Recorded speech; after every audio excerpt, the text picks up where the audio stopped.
Here we go, my friends. Another live stream on the Hermitcraft server.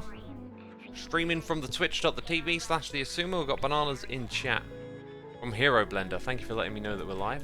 Oh, I don't have my Twitch thing on the other screen. There we go. Probably there's something else that I forgot to do. I always forget to do stuff. Getting set up for these streams. If you don't know what the dealio today is, we are going to be constructing Vintage Beef's trading card game Arena, of all things. And just before I was getting going here, I noticed I hadn't done all of the concrete converting. So we'll probably start off by placing down a whole bunch of the other stuff, terracotta, and then going back to the concrete converter and, yeah, doing it that way around. Girl says the stream is showing a very small window. Most of the screen is black. What is up with this Streamlabs lately? Okay, I know how to fix this. Except it's not responding again. Okay, now it's responding. Right, we can fix that. Oh dearie me. Oh dearie me. Thank you to Curls, Chiwi Pepper, Soundwave Hope, and the Cheese Eater for more bananas in chat. Yeah, simple thing to fix. I don't know why it would have enabled that though. Maybe something got messed up when we were doing yesterday's stream. Ooh, is that a new building? Just head up here for a second. Oh no, that's Jev's. Okay, we only saw like the first bit of it, and I thought it was a new building. Also, where we're building, you know, Jev's base and Zelaf are right nearby. We're taking over this island, by the way, and that's where the arena is going to go. I thought it was nudged over the other direction a little bit more, but this is where it's going to go.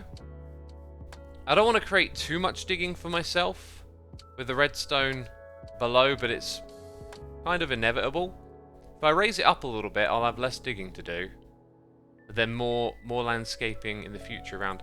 I mean, if we think about like sightlines and stuff a little bit, you probably do want it to, oops, wrong button, to be raised up a little bit. Let's go, what am I doing here? Let's go all the way down. Like if I put it up another 5 blocks, it's not going to make an immense amount of difference to the redstone, but now the whole thing is a fair bit higher. And that means there'll be like way more landscaping going on around here. Yeah, I think I'm going to nudge it down about 2 blocks and then we're good. And we'll start placing blocks. I can do this forever though. I can just sit here like moving it around, wondering where it will look best, and sometimes you just got to crack on. I actually think it could probably come forward 1 or 2 blocks as well. But left or right, I think it's perfect. Right, that'll do. That'll be where we build it then. Also, gotta love the combination of having the free cam with this, right? It's super helpful. Super duper helpful. Okay. There's a bat. Alright, and there's another one right there, and they render like normal ones. Hey X, your like Malika looks very bright. I think it was a bug a while ago. When was the last time you updated it? Dunno. It's been a while, probably not since updating to 1.19.2. ID Lilik Valhalla, thank you so much for 7 months of continued support here on the Twitch. Appreciate ya. Hope you're enjoying it, having a good time. So the arena floor level is like here. Let's get that bit carved out first. We can even put some of our shulker boxes in as markers as well. Maybe some redstone lamps. And we'll have to do the concrete later because I forgot to convert it all to concrete, which was a bit silly of me. Yo X, how you doing? Good night from down under. I'm doing alright, my dude. Hope you're doing well. TCG is trading card games, says Leonard. That is correct. That is correct. MK Parker 21, thank you for 9 months. Twitch baby right there. Hello, just tuning in, how you doing? I'm doing great, thanks for asking. I went for a long walk. A long walk this morning. I really enjoyed it. Just felt it in my bones, like I wanted to go for a long walk. Probably because the last week I've done just too much sitting. Too much sitting on my bum for my own good. And so I was due a nice, lengthy walk.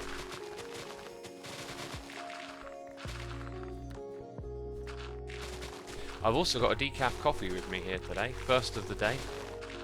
All I've had before that is a green tea. I've been making a habit of having a green tea every morning. It's kind of nice. There you go, looking good, looking good. Just picking up some of these blocks. It's very bright, isn't it? The schematic's very bright, that's for sure.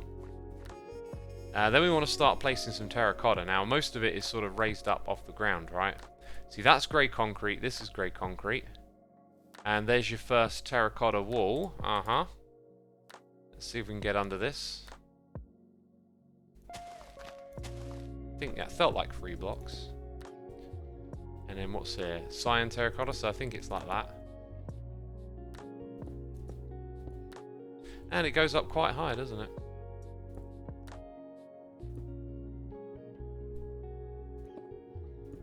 Now I work from home, I've been walking to work around my block to make sure I get outside. I get you. Go for a walk before you start, right? Yeah, it's a really important habit to have. To keep mobile and keep moving throughout the day. It's good for you. Good for your health. Right, now when we get here, it's still cyan terracotta. So we'll just go ahead and build it all the way around. Then when we get to there, as you can see, it goes down a little bit.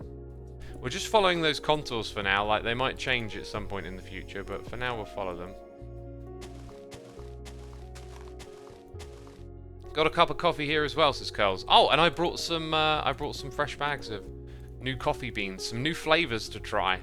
Gonna try one of them before the workout tomorrow. Really into my coffee, as y'all know. We know, X, you keep banging on about it. Oh, shut up. You love it when I talk about coffee. Right, let's keep placing these blocks. Don't get too distracted.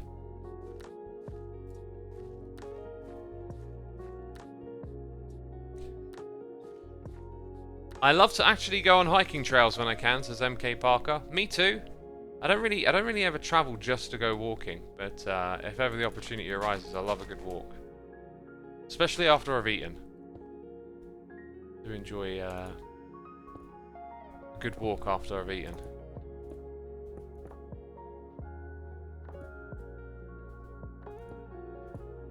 Alrighty. Now, that section is completely disconnected from the next one. We can just start building it up. So we get all of the cyan in here.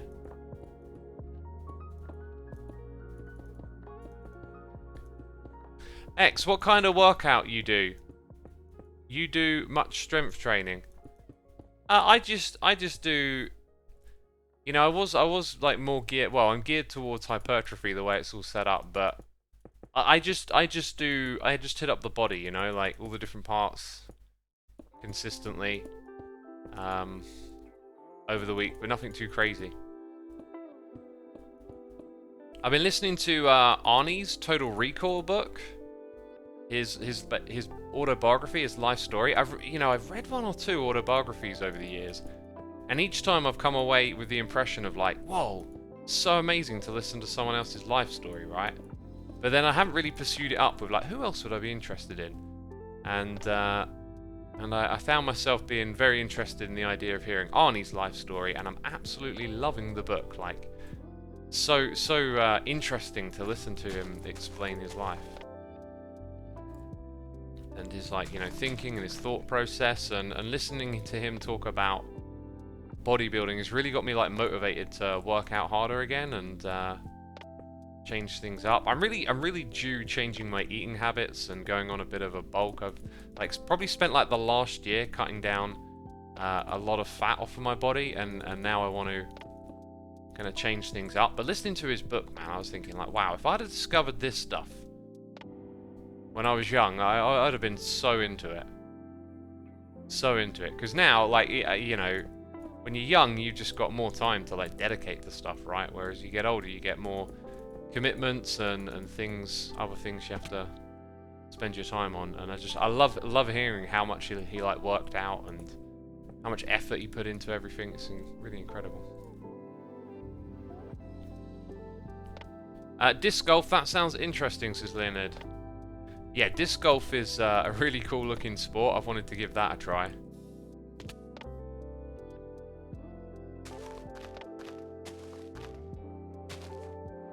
Oh dang, you're on Hermitcraft, though you were working on a creative world version on the screenshot. Haha. Yeah, the screenshot is like the finished build, and now we're putting it on here. Oh, that's grey concrete, is it? Okay. And then the terracotta starts over there again. Got it. Yeah, I think if I could like go back in time and do things different, like getting into like the gym as a teenager, like really could have set me on like a different trajectory. Carl says that there's an Arnold Schwarzenegger museum in Austria. Oh wow, where everything started. I'm meaning to go visit it, but never really fit into the schedule. Make time for it, Carls. Get immersed. Get immersed. I've been on a real mental health journey as of late, and I started off by identifying it as what I call content brain. I've actually heard other content creators since say that. I was listening to this podcast with Anthony Fantano, and he's like going, "Oh, content brain," and I'm like, "Oh, that's that term." Like, maybe I did hear that somewhere else first, right? But when I identified what I was going through, I just called it content brain. It just made sense to call it that. Anyway, now that I'm getting my head out of content brain, I'm just finding myself like really selectively enjoying different things, because not everything's geared towards making content, and not everything I enjoy will become content, right? So listening to this audiobook, it's just like a personal pleasure, and it's super interesting.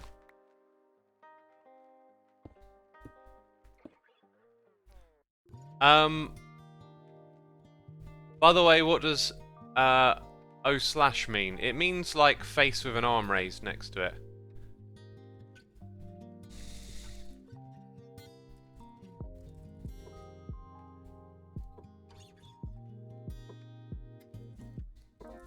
I gotta write out a message to the mods quickly.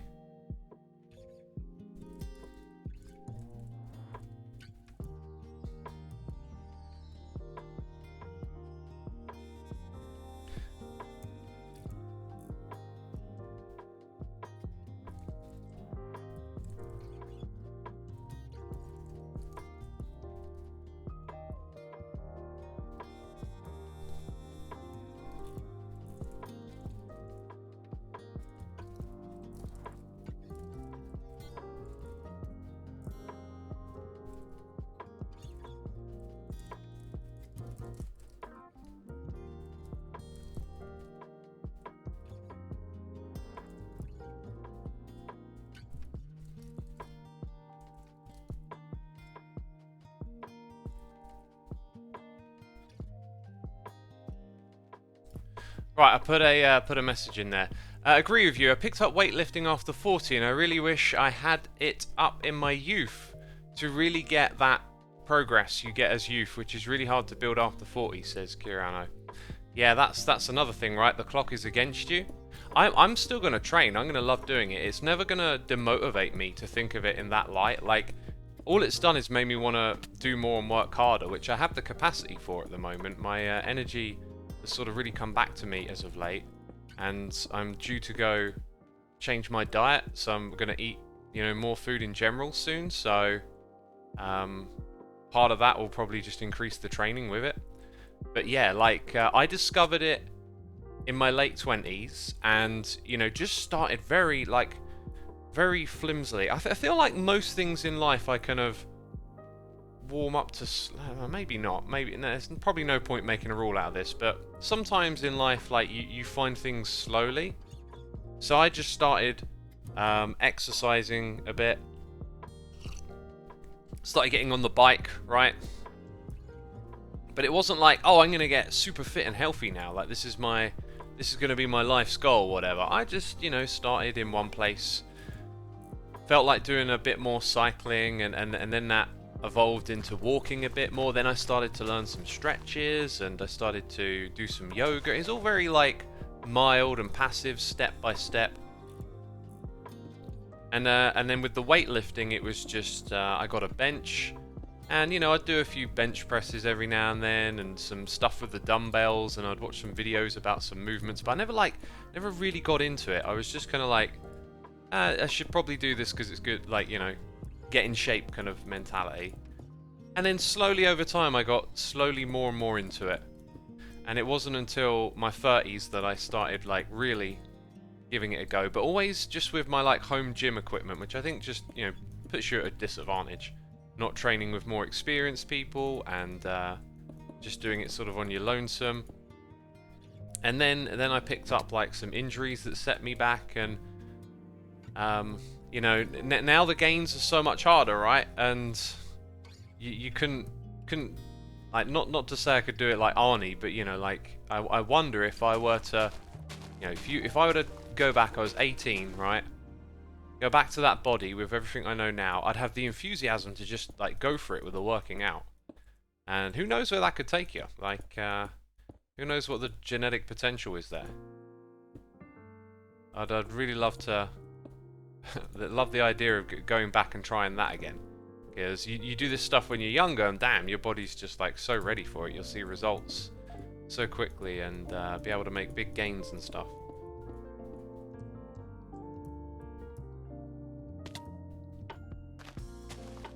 Recently been trying to stretch more myself, says Macaries too. Stretching's really good for your muscles and your body. It's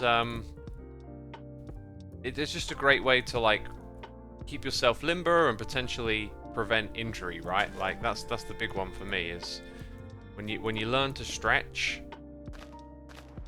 and you're doing all these physical activities, your body's just going to be more ready, more prepared, more warmed up.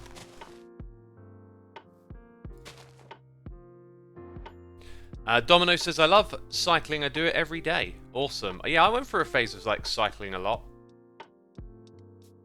You know, there might be a phase in the future, probably in the summer, where I'll get back into it or something. But as of right now, over the last year, cycling hasn't really been a big deal to me.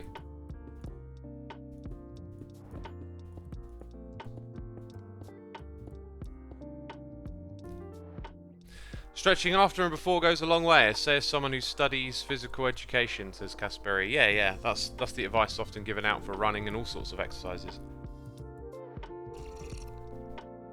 Oh, this is some good warm tea. What are we, like 17 minutes in? Also, we got Duvel Brian here with the Amazon Prime subscription. Thank you, my dude.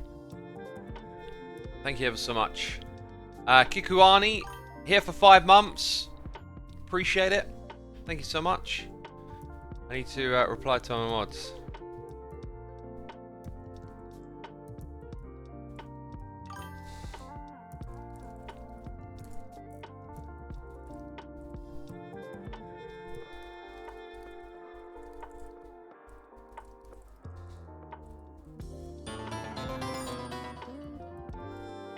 Hey, got more ones coming through. Kikuani, thank you for 5 months. JPLC, 5 months as well. Hey, I've had this question for a long time. I'd like to know, have you guys at Hermitcraft ever thought about inviting people from other non-English speaking countries? I would love to see a fellow Brazilian in the series.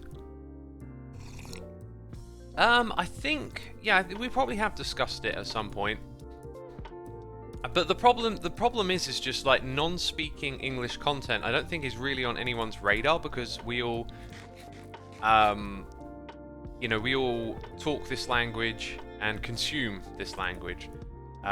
This same problem sort of applies to other demographics too, right? Like, at the end of the day, like, we're not like trying to, like, the objective of Hermitcraft isn't to be global in that way or anything like that. We're just playing Minecraft together, and so if we see someone, you know, that we like, we watch their content and we think they're a fit for the group, you know, we'll invite them.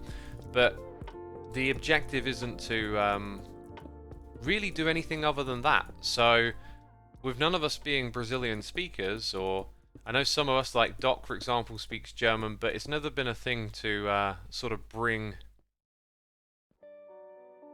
you know, like different speaking content to what we're doing, because we're all generally sort of in this bubble of like Hermitcraft similar, right? So if you wanted to join Hermitcraft, being similar to it could be a good thing. Also, being different is a good thing too, right? Like something that interacts with all of us differently would be interesting, or someone, should I say.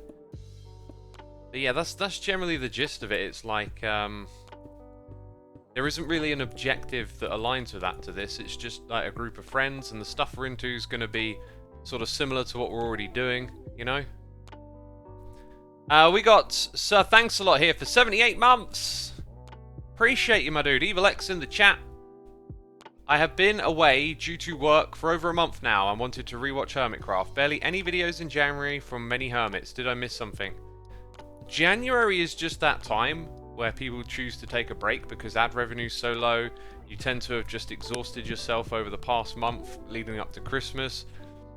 I want to make it a thing, actually, 1 January, to make that a month where I'm active. Because I think a lot of content creators take the month off, and it could be a good opportunity to entertain people while other people are taking a break. But yeah, it's been quiet, but that's fine. Things will pick back up again.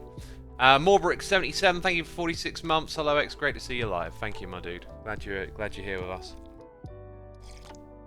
Leonard says, Hermitcraft at its core is Minecraft, playing Minecraft with friends. Yeah. And so, you know, like when it comes to recruitment and similarities or places where we would look to, it tends to have that sort of bubble effect, you know, like we wouldn't be looking for bricklayers to bring a perspective to Hermitcraft, right? Like that's just wildly over there. It's something totally different. We wouldn't be looking for what other fields of entertainment are wildly different, you know, like wouldn't go to like surfers and skateboarders and look, we think you'd fit in Hermitcraft. Doesn't make any sense, right? And language is just a part of that problem where due to the way the world is, like languages get clumped together. Might be in the future that, you know, AI and technology, we've already got closed captions, and technically, you know, not only have you got closed captions, you've now got AI bots that can synthesize voice from text with context, and these things will slowly keep getting better and better. It might be that in the future, language might not be a barrier on YouTube. There might just be a change language option or something, right? I'm sure it'll be clunky and difficult in the beginning, but it could improve with time. It might be that, you know, I'm uploading videos and YouTube's tools lets you watch them in your own native language. That might be a reality one day, and that could help break down such barriers, you know. Universal translators, yes, that's what we need. Naya Spire, thank you ever so much for your Prime subscription. Appreciate you, my dude. Thank you for using that on me.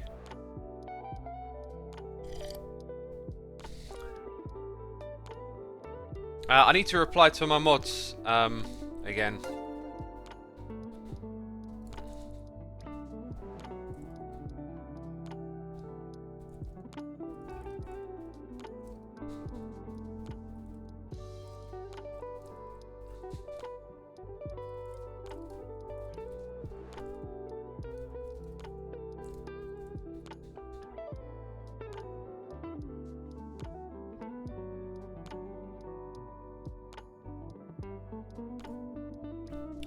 Right, sorry, I'm discussing something with my mods at the same time here.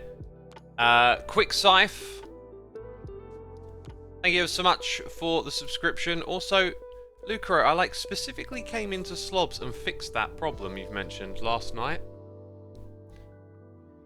Oh, maybe that's why the Minecraft thing was messed up in the beginning. Maybe it didn't. Don't know how that would happen, but issues with Slobs, right? Nothing can ever be perfect. Gun Rover, thank you for a whole stack, 64 months of support. That is amazing. Appreciate ya. Thank you for coming by and continuing to subscribe.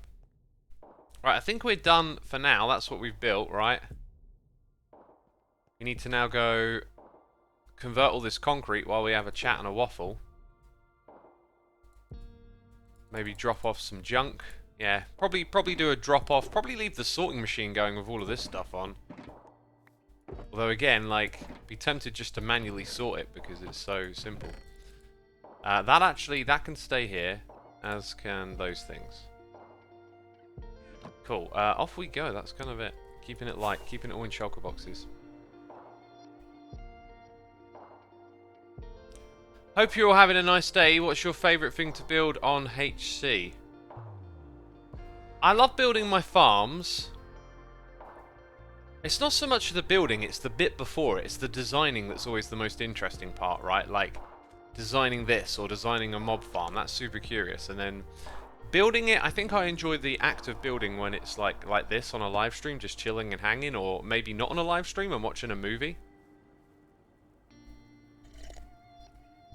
Oging the Horse says, "Hi X, I do agree with the language barrier stuff, since a Russian guy speaking to Mumbo might get confusing for many, but bilinguals can bring a lot of culture to Hermitcraft, like Firework Festival in October, November for Indians, celebrating Diwali. Most stuff would be normal, but with a new injection of foreign culture added." Yeah, I'm not saying no to that at all, but like, if that person were bilingual, again, it would be a case of just, if you happen to fall into the bubble of content we consume. We're all consuming content that's quite adjacent and similar to our own stuff. That's what I'm identifying as the problem, right? So there's already people in our community here that do bring differences from whatever the norm is, maybe not the ones you've described, but yeah, if someone were bilingual and they made their content in a way that we liked and it, you know, fit what we're doing, they would be more than welcome to bring anything, you know, anything cultural. Anyone already on here already is. It's the fact that there isn't this sort of overlap doesn't mean we're against it. It's just the way things unfold, right?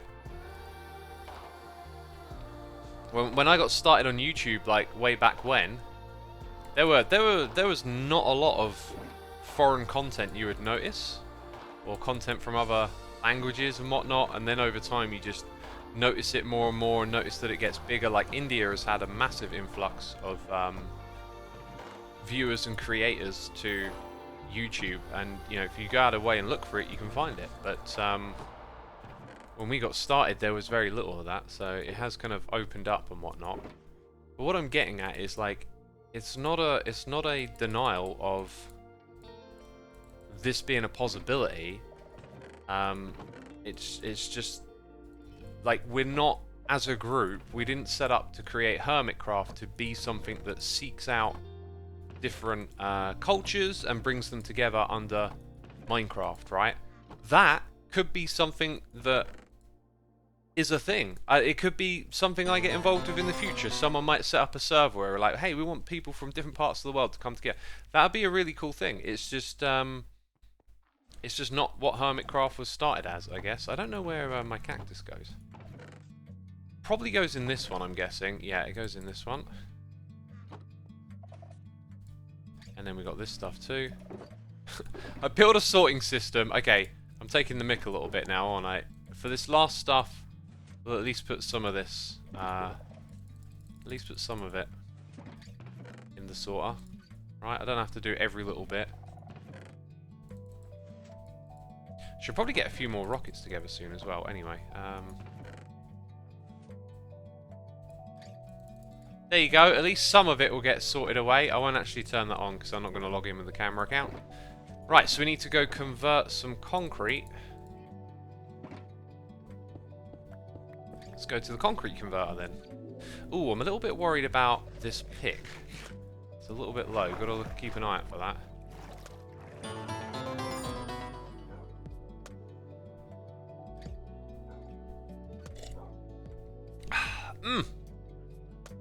The one, the only Mace School is here for 94 months, saying Temba, his arms open.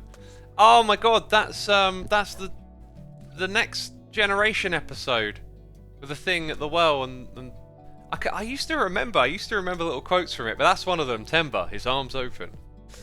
Yeah, they're trying to communicate, and the universal communicator doesn't work because this other culture speaks in legends. They refer to legends to express things.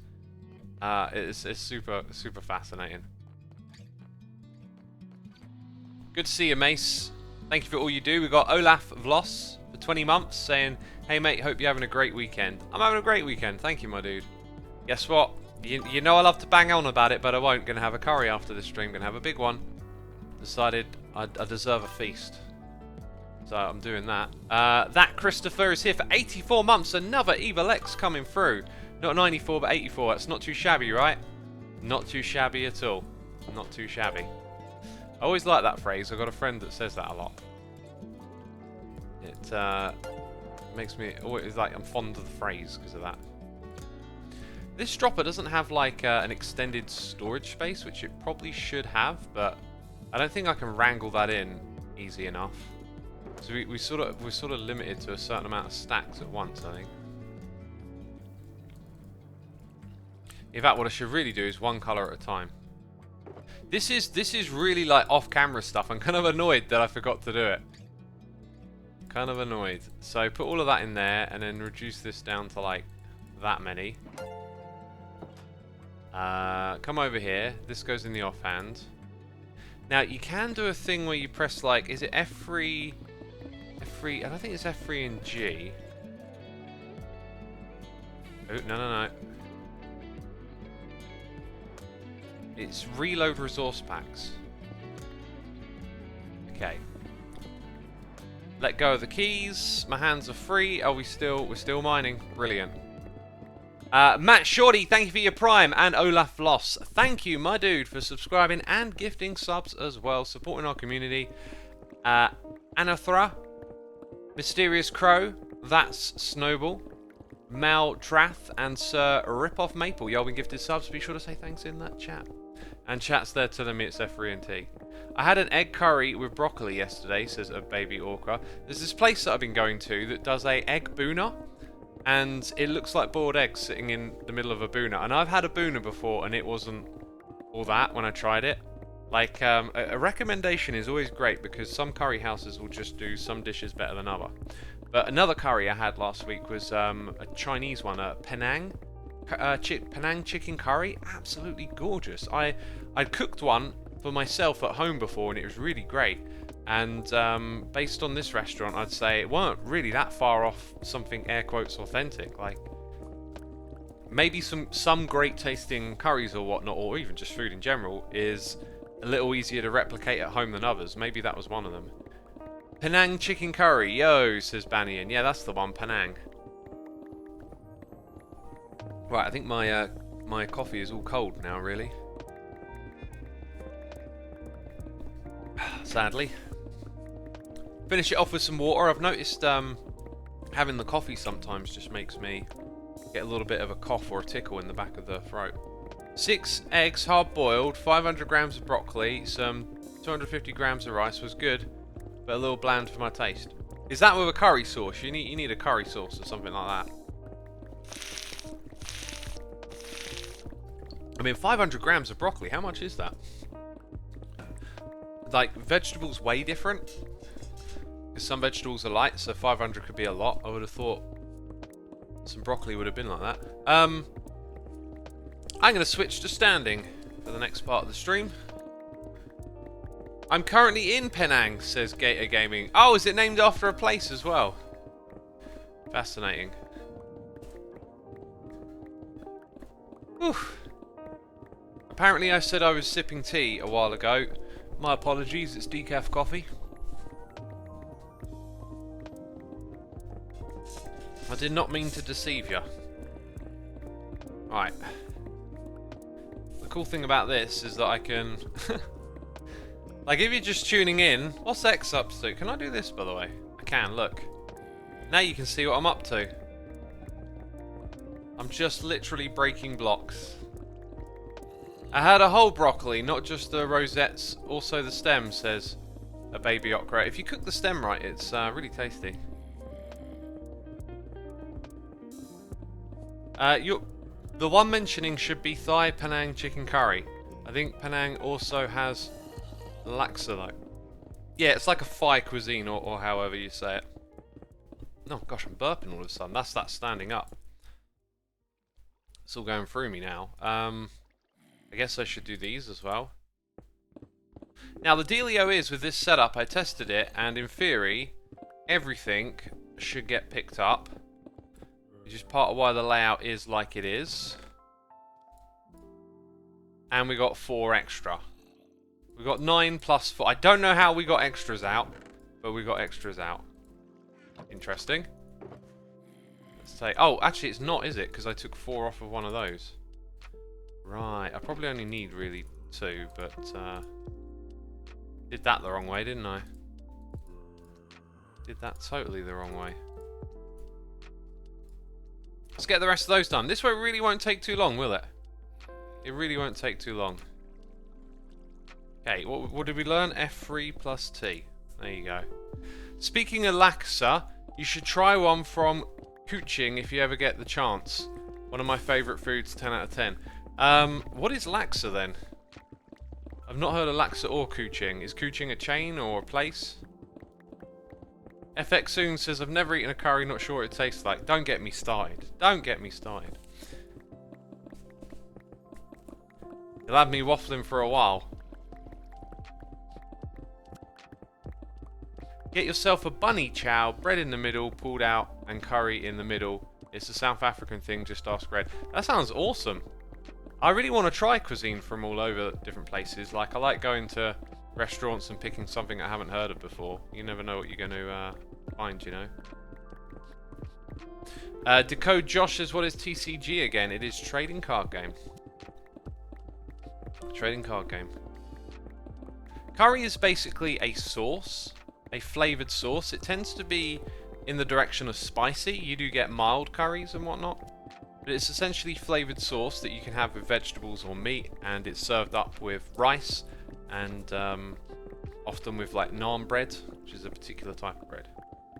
Probably too late, but I designed a simple and reliable active hermit switcher using 2 droppers facing into each other. 2 wooden shovels, a comparator in each dropper, has a long loop of dust connecting the backs of both, and 5 redstone torches placed in the dead zones of each state. I use blocks for up and down buttons and it switches really fast, says Tito Mido. What is a hermit switcher? I don't know what a hermit switcher is.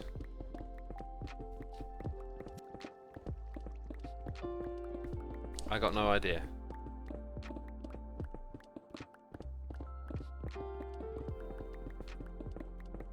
Feel free to enlighten me. Active hermit. You still don't know what you're on about. To switch hermit to active. Like, what are we talking about here?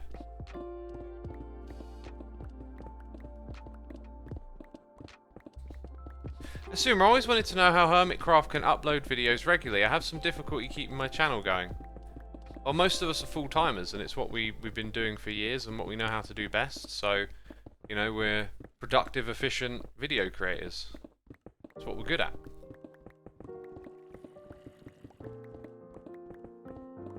To switch what hermit is active in the TCG game you're helping build? Right. Well, I mean, you just do that with the maps, right? You just turn it to the side. It's pretty straightforward. I don't think you need redstone for that.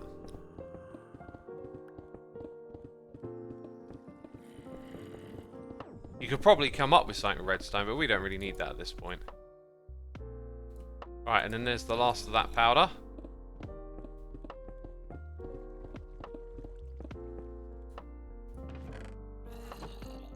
And that will bring us all up to speed here.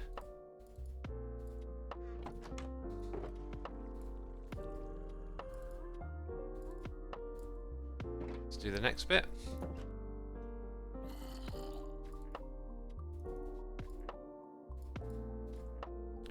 And like that, there you go. Do this again. Let my hands rest. Quickslive says, yeah, you do it with the maps now. That's why they were saying probably too late, because Etho spent a good few hours working on a system and they didn't get one. Oh, right. I didn't know Etho was working on it. That's a bit of a shame. Do you ever regret going full-time with YouTube, says JodAllow13. 100% no. Like, it was the greatest decision of my life, probably, to pursue this YouTube thing. Matsubu, thank you so much for resubscribing for 49 months. Appreciate you, my dude. Thank you for tuning in. And Anna Frost says, I love F3 plus T. Took me a long time to spot that was a thing. Yeah, I'm not sure when I found out, but when I did, it like wedged itself in my memory pretty quickly. Less reliance on clickers after that point. Curls of Doom, thank you ever so much for gifting a sub to TBNR Woods. TBNR Woods, be sure to say thanks in the chat for the gifted sub. We always appreciate a good old gifted sub round here. Does the schematic include the redstone bits of the arena or just the arena build? At the moment, it doesn't include the redstone. That's something I have to do separately once I've built the arena. I mean, I could have put it all together, but I thought I'd just do one thing then the other. Do the arena first, then the redstone. All the redstone tends to just sit underneath it. So once it's done, you know. F3 plus T is a game changer, says Free Milton. Yeah, it is. It's also technically cheating as well. You could argue, right? I think things like this really do just highlight some of Minecraft's flaws where, alright, you want to do this thing? Well, you just got to stand here holding down 2 buttons for ages. Like, that's not great game design, but it's kind of just how Minecraft is, right? It's a very quirky game.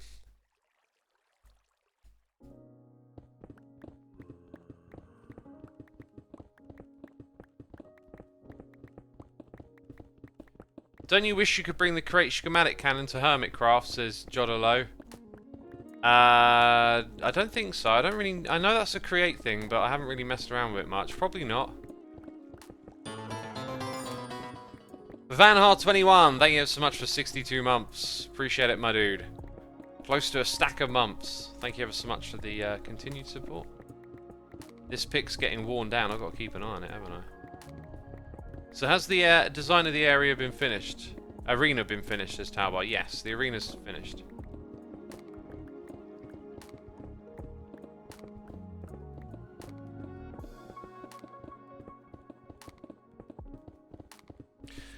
Big Daddy Hobbit says, think you need to mend your pick, mate.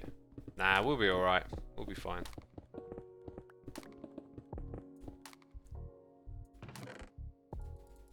Was that? I think that was the exact amount. This thing is lossless. It is lossless, I'm pretty sure. I'm just double checking, triple checking. Oh, look at that. We had some powder that didn't get converted somehow. I'm not sure how that one slipped by me.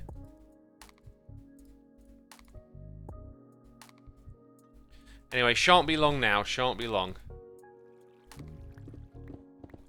Let's do F3T. Are you making concrete, says Lights Lab. No, I'm not. I've devised this farm. It's called a concrete maker illusion, and it's designed to give you the impression that I'm actually making concrete, but really I'm not. Really all I'm trying to do is drive engagement by creating something that looks like I'm making concrete that actually isn't. So, as you've just proved it works, amazing contraption, extra chat message in my chat, next stop, you know, a gazillion viewers, because that's what people want to watch, isn't it? That's a great way to, you know, grow your channel. Troll people with concrete illusion machines to generate more messages. And obviously every message means, oh, the Twitch algorithm's gonna go, look, people are talking over here. Send them more viewers. You made a video game? Lol, says TerraWolfie. I'm in the process of exploring some game ideas, let's say. Have made not video games, but what would you say, like maps in Minecraft, custom gameplay experiences? X, what riff are you learning now on guitar? Nothing. Not learning anything on guitar.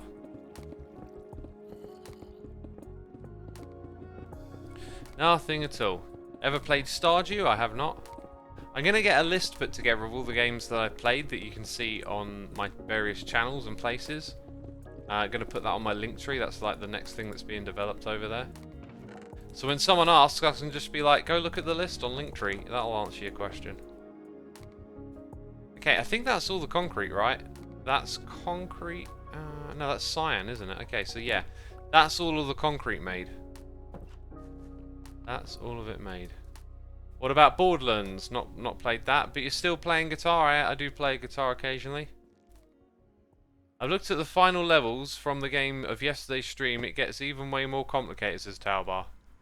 Interesting. Well, you know, I really hit a tricky thing with those tapes. I wish the game, I don't know, it feels to me like, especially when you're running a test, it'd be nicer if the game could show you what's going on with the tapes a little bit more. Maybe I'd be able to get my head around it a bit more. But I really loved that. That was a awesome bunch of challenges. Whenever I want a puzzle, I've now got a bunch of levels to go back and play, and you know, maybe I'll get a little further along with it. I might get a bit better, but you know. X, have you considered learning another string instrument? I have not considered doing that. Hi X, is there a limit on how long a Hermitcraft season will last at max? No, I don't think there is. Don't think we've ever discussed a limit. No limits, right? No limitations. The sky's the limit. Hermitcraft Season Sky.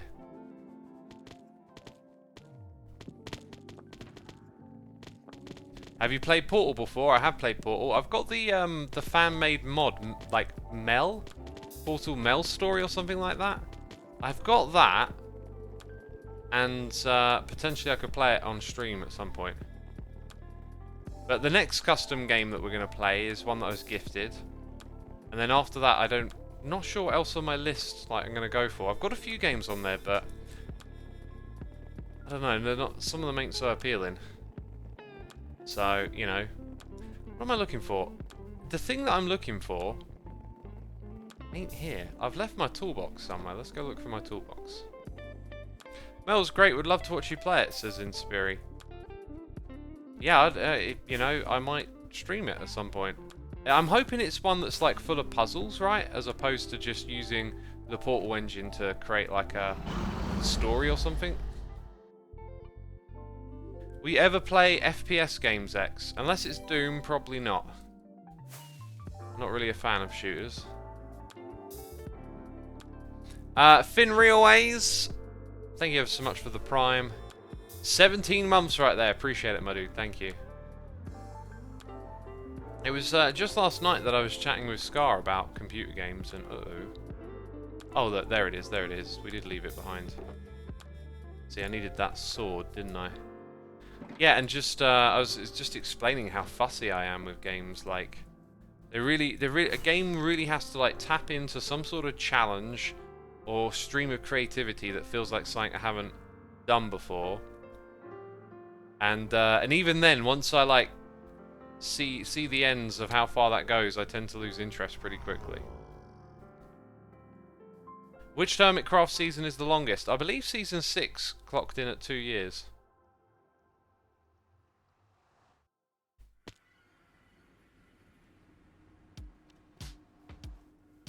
How has the copper aging machine been treating you? Fantastically. Cultic is a new game that plays a lot like Doom, says Direheart Danny. Yeah, and that, you know, that's a problem for me with games, is like, if it's a lot like that other game, I'm just like, yeah, well, I've played Doom, you know. Like, I need a game to give me something different in order for me to get interested in it.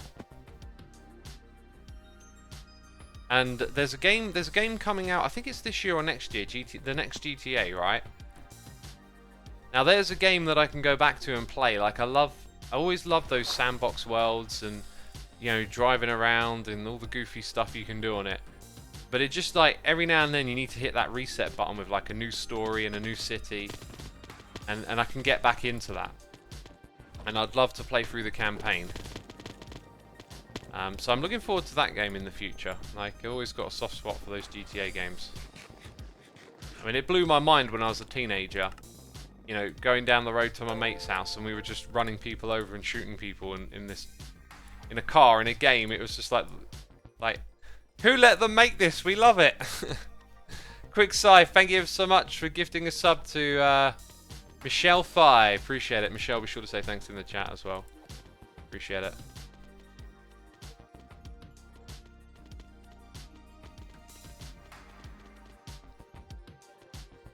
I wish they would re-release GTA Vice City. So awesome. They did just re-release it, didn't they? They did the remaster and it was not very well received, if I recall correctly. Does the schematic include the redstone bits of the arena? Not at the moment, Leonid. Good old GTA fun. I feel everyone's done that same thing. Oh, of course. Especially if you're like a teenager or whatever. My thing though with GTA was always like trying to like get to really weird places. Like, I remember there was a bridge in one, and if you did it just right, you could actually like cycle a bike all the way to the very top of this bridge. Like, it had like a curved, you know, the shape of a bridge where at either end of the bridge it starts in the ground, the support beam, and does like a half circle. Like, if you imagine that shape from one side to the other, it was a bridge like that, and you had to hit it at a really awkward angle to get going, and then you had to balance like very carefully to stay on the hitbox of the bridge. But you could sort of get to the top and then stop and look around or something. Quicksci, thank you for gifting a sub to Domino2000. Another gifted sub. Thank you for all you're doing, my dude. Domino, be sure to say thanks in the chat. Have you heard the Burger King rap? I mean, maybe? I feel like the Burger King rap could have been something from the 90s onwards.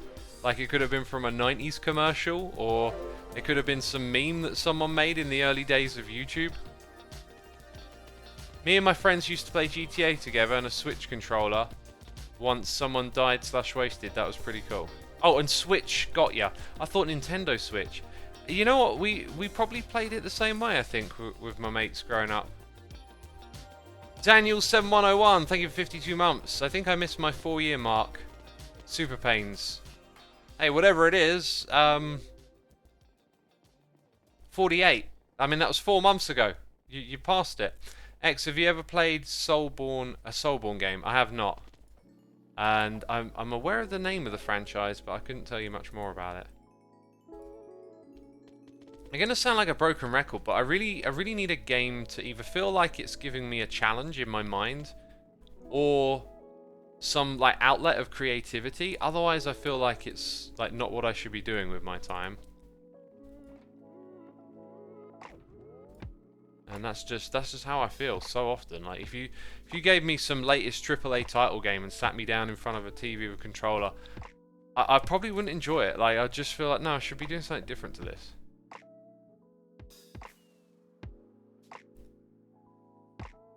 I'm still laughing. I follow traffic laws when playing GTA. Some people, it's Fozzie turned me onto this. They play roleplay GTA, and they have a mod that enables them to become the police, essentially, and they go around the city carefully driving to different calls that they get put out on, and then responding to like traffic violations or arresting drunk people and stuff. Like fascinating. Like every now and then I'd be like, oh yeah, I'm gonna try and like drive around and, you know, drive like a normal driver, and then you see a red light, you sit there for like half a minute, and you're like, nah, I'm gonna go back to just driving like a nutter everywhere. I love the music of GTA. It always makes me reminiscent of the past. They always had great soundtracks. You could discover a lot of cool music, a lot of good music on that. Have you ever tried Rocksmith? I've always wanted to, and yeah, never got around to doing that. Rocksmith is the equivalent of Guitar Hero, but with an actual guitar plugged in, listening to what you're playing. I always wanted to give that a try. I never just got round to it, I don't think. Alright, we've got all the different blocks of the arena here. That being said, there's some shulker boxes we need to. OCRP is a huge roleplay following on YouTube. Oh yeah, like I watched Fozzie's videos on YouTube of him doing the roleplay stuff. There's a whole scene for it, that's for sure.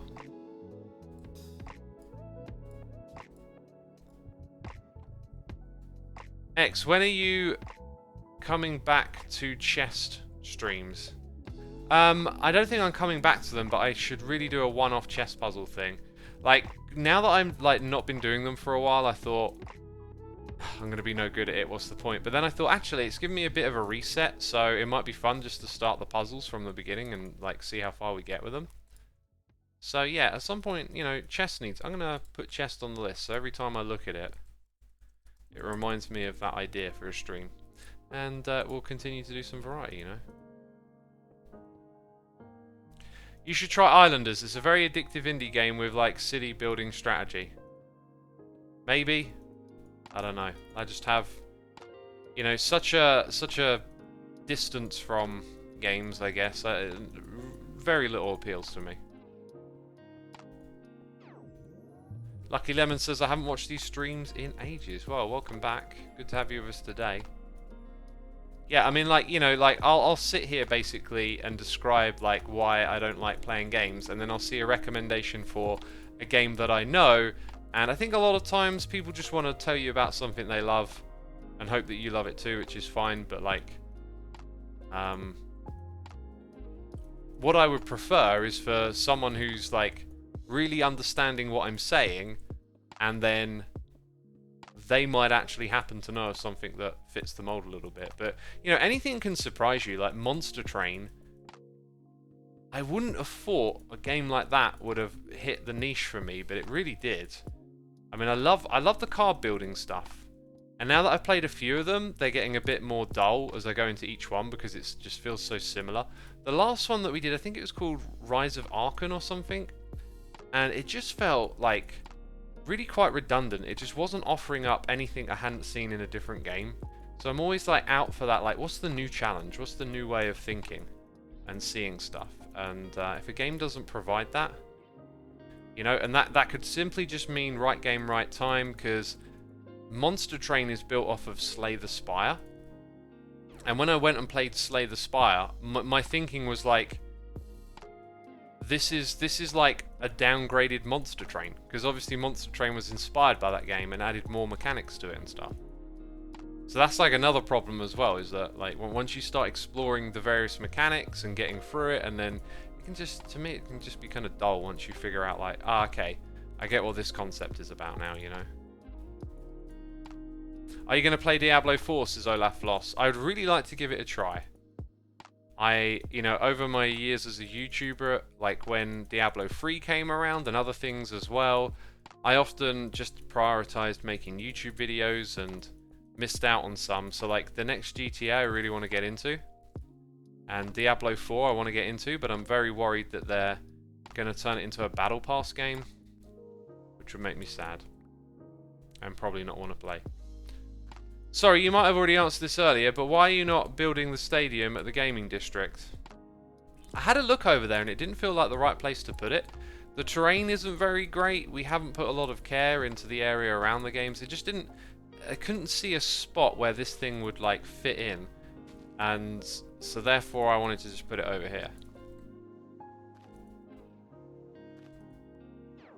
I just brought the pre-release tonight, says Olaf Loss. I would like highly always recommend not to buy a pre-release, really. Like, why hand over your money before you get the thing? It's really strange. Like, it's a digital game. You'll literally get it on the day. And if anything, I would wait until it's been out for a while, just so you can read reviews or see people play it online and make sure it's for you. But like handing your money over before it's, you know, technically at the moment it's not even finished yet, right? But before it's done, it just, I don't know, it just seems very anti-consumer to me. Like, as a customer, why are you giving them money before the thing is out? So I needed some redstone lamps, which we've got in here, and buttons. I think we needed like 3 buttons and a bunch of lamps. Yeah, did I fish that out of here? I did. Yeah, that's right. Sometimes they offer you things like canvas bags if you buy a pre-release. That's true. That's true. You can sometimes pick up perks.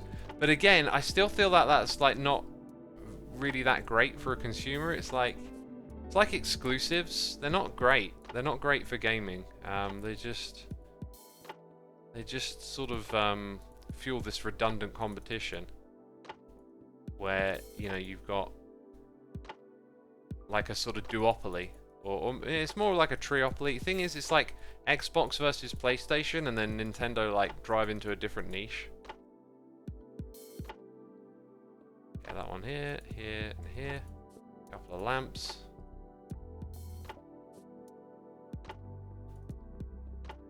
And then some lamps over here. Pre-orders made sense when physical copies were being shipped and there would be shortages. That's no longer the case. These pre-releases are just bait to ensure you buy it before reviews can put you off, says typically Thomas. Yeah, there used to be a purpose to them, and now it's, you know, they'll want to entice you to do it so that they can guarantee sales before people get to see it.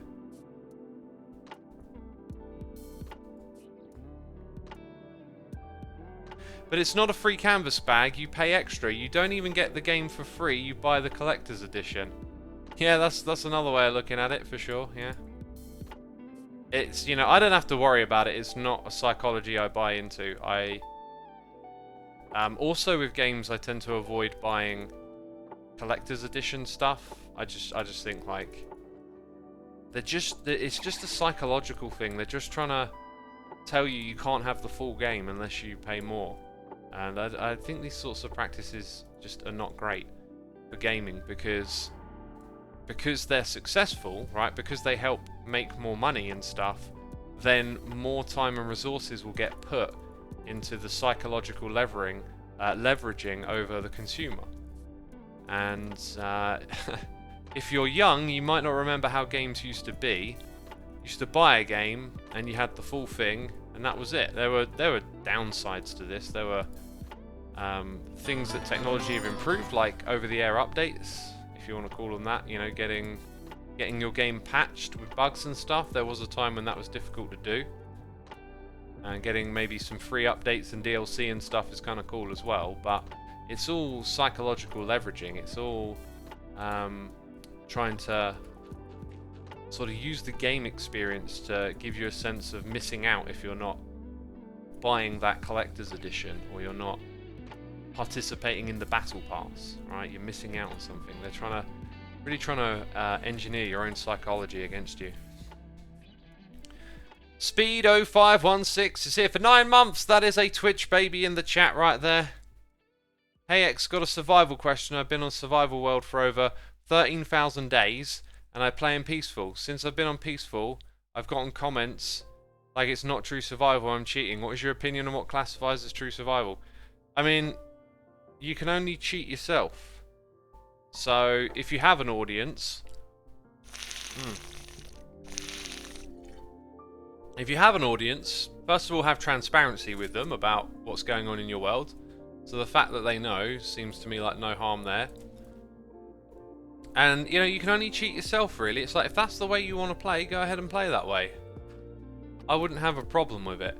I think what you just got to be careful of is not misleading anyone. And so there's an assumption that if you play survival, maybe that means you play in hard difficulty.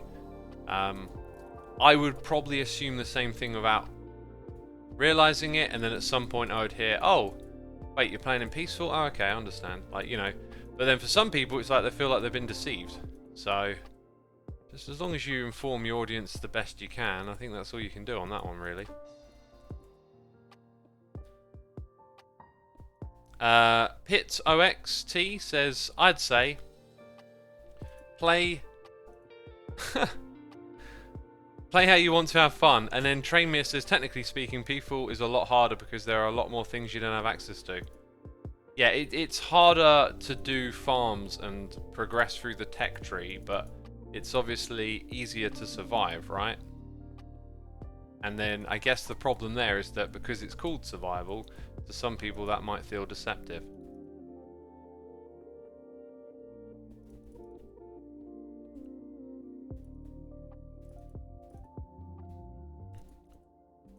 Right, keep placing these until you run out. I think that's most of that bit done there. When you build with the schematic on, you tend to like not fully understand how much you built a lot of the time. Look at what Old Mango did in Peaceful. Brilliant, says Lightslab. I followed that a little bit. If I remember correctly though, didn't a lot of it, they just essentially introduced their own solutions. So it's like, this thing isn't possible, so now we've added a data pack or something, and this is the way we're going to do it. Which is like introducing your own challenge, which is really cool. But I believe that's the way they did it, right? Like there was a lot of stuff that you just genuinely couldn't do unless you introduced your own rules.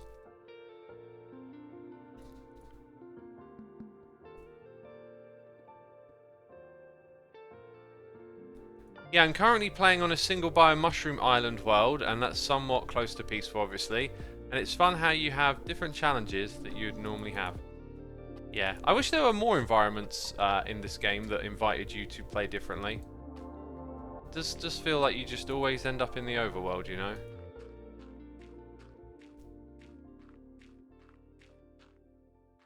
I mean, there's a few reasons to build farms in the Nether, obviously. But it ain't quite the same as going to a specific biome to take advantage of something.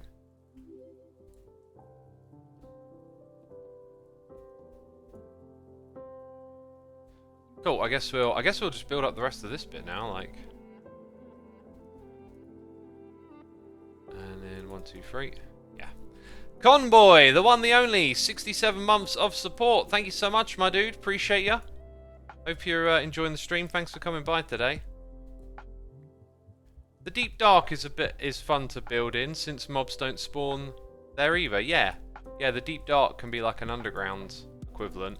The thing is though, is that the mobs will spawn literally on the next blocks over. Now that's true of the Mushroom Island, but the way it is in a cave system, you're likely to just have like mobs in the next cave over where the biome ends, but the cave's still there, and then they'll just constantly come like wandering in from the edges. I think it would be a really fun thing just to try to see how it plays out though. Like don't overthink it, just give it a shot and see what happens.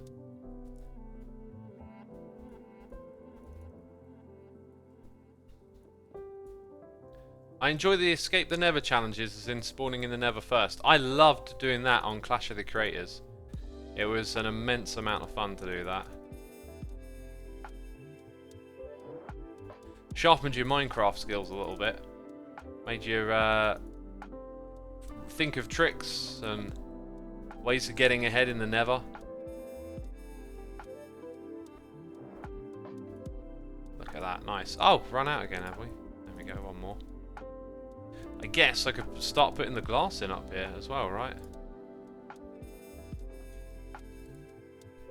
I haven't thought too much about where this all starts and ends. Oh, we need to go get some dark prismarine, by the way. Jem said that she would restock. She might have forgotten, which would be fine, but we need to take a trip to the castle. Hopefully get our hands on some more.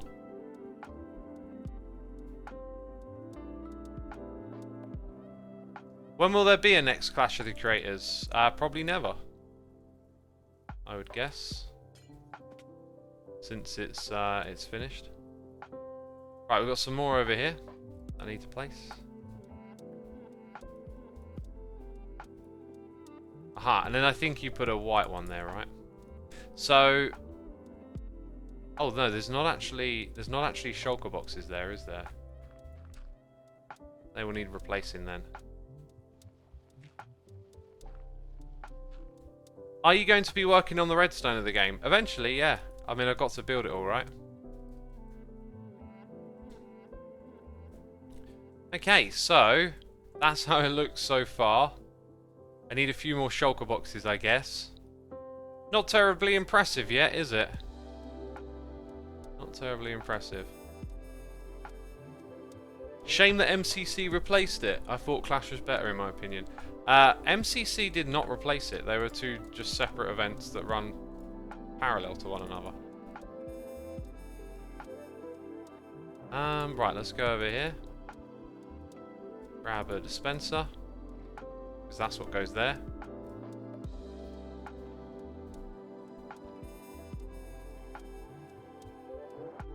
Okay, let's put this thing back on. Gonna need some smooth slabs soon. I think it's white concrete all the way to the back. Oh, and I decided to put a little staircase at the back of this thing. Not sure when you'll see that about here. Is that cyan terracotta? Yeah, I need to place some more of that apparently. Grey concrete powder. Oh, did I not convert it? I think I forgot to convert it. I remember us having an odd stack. I just didn't run it through the machine, did I?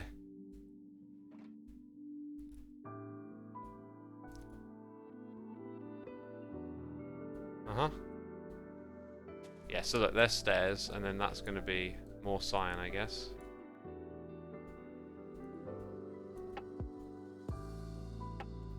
Let's go to the other side. Super weird looking through this schematic and seeing all the bits, right?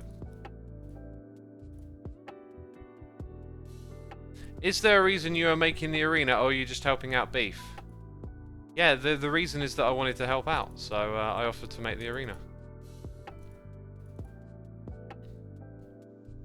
You know, my motto, as of late, in life is to try and be of service to others when you can. And you know, Hermitcraft's been such an amazing thing to be a part of. I just really want to be able to help other hermits.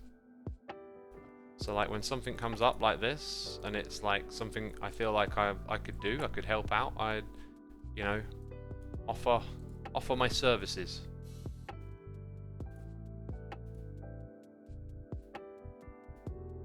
Here's what I do.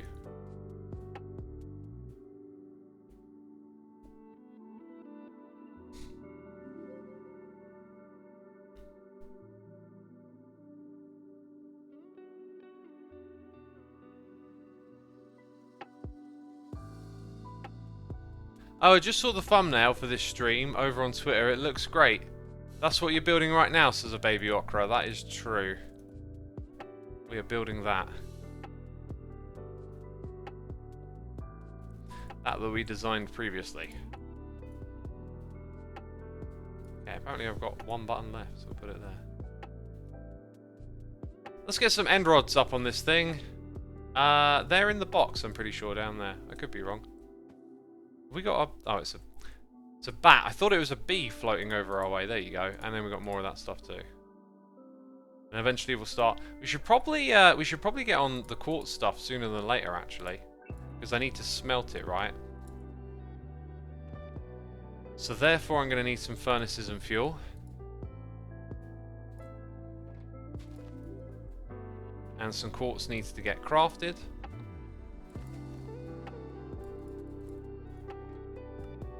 And then it'll need to get smelted.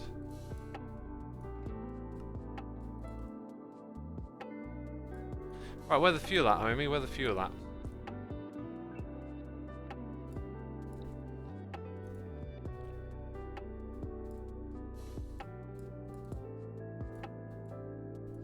And back in you go. Nice. Let that do its thing, right?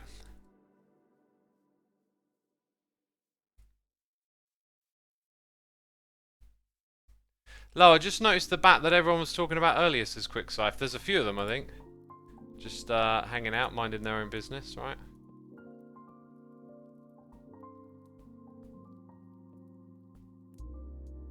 Okay, we're all good. Whatever way you place this, like bottom to top, top to bottom, they'll just connect the way we need them to.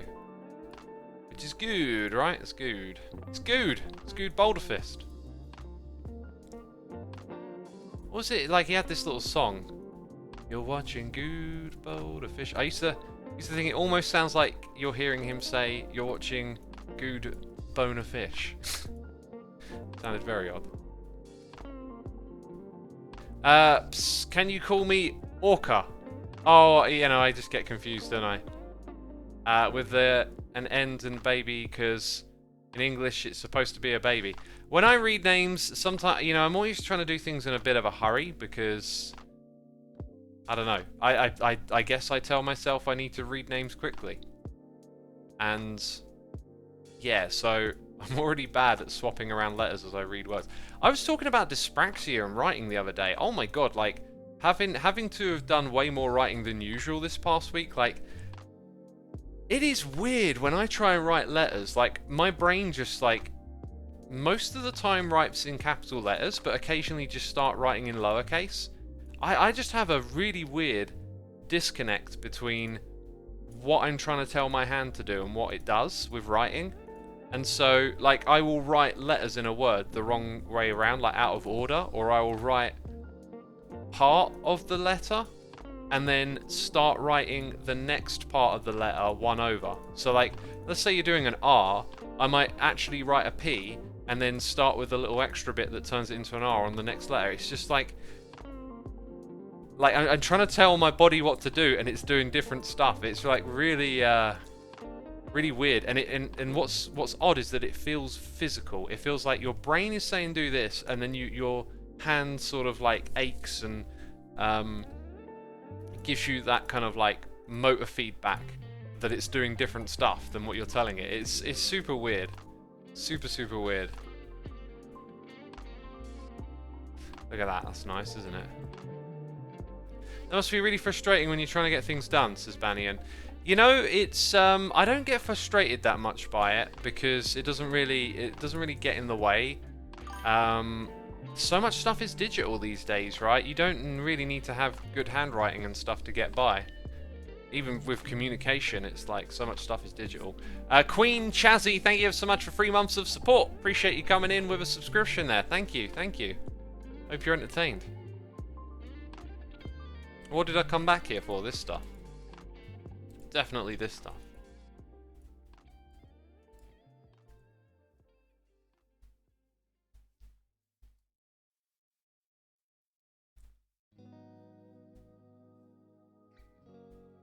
My handwriting sucks. Most tests I had mistakes due to my handwriting, says NMW Gamin. If I were taking tests, I'd be in the same boat, you know? Oh, well, these ones not actually supposed to be super smooth. Doesn't matter. We'll make them super smooth. I've decided. My little adjustment. My little change.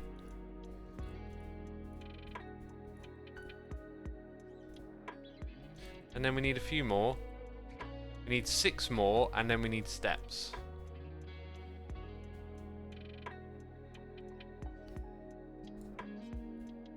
Now, can you put it in a stone cutter? Because I know the stone cutter is for cutting stone. Is quartz, isn't in IRL quartz technically a stone? I think it might be classified as a stone. Ah, gosh. Oh, jeez, where am I? Looking at chat and falling into a hole. Is that Music Man's new album? It's actually his last one. The new record's on the playlist too. I got a diploma as a pharmacist. My handwriting is fine and I can read the most impossible ones. Haha, just kidding. Most of them are impossible. Yeah, well, if you're getting little slips in that people have written, I can imagine, yeah, you'd encounter a lot of different handwriting. I looked at someone else's handwriting during the past week. I got confused with, like, something I'd written on and something someone else had written on. And it took me a moment to, like, identify if it was my handwriting or not. But then I thought to myself, this handwriting's way better than mine. Why am I wondering if it's my handwriting or not? Like, why can't I tell what my handwriting looks like? So strange. It's just, there seems to just be something weird going on in my brain with handwriting, you know? I got no rational explanation for it. Okay, that appears to be, yeah, that material. And then we start, I think we'll do the dark prismarine bits next, as we got some here, some over there. Is that it? That's probably it again, isn't it? Yeah, so we'll put in some dark prismarine all the way along here.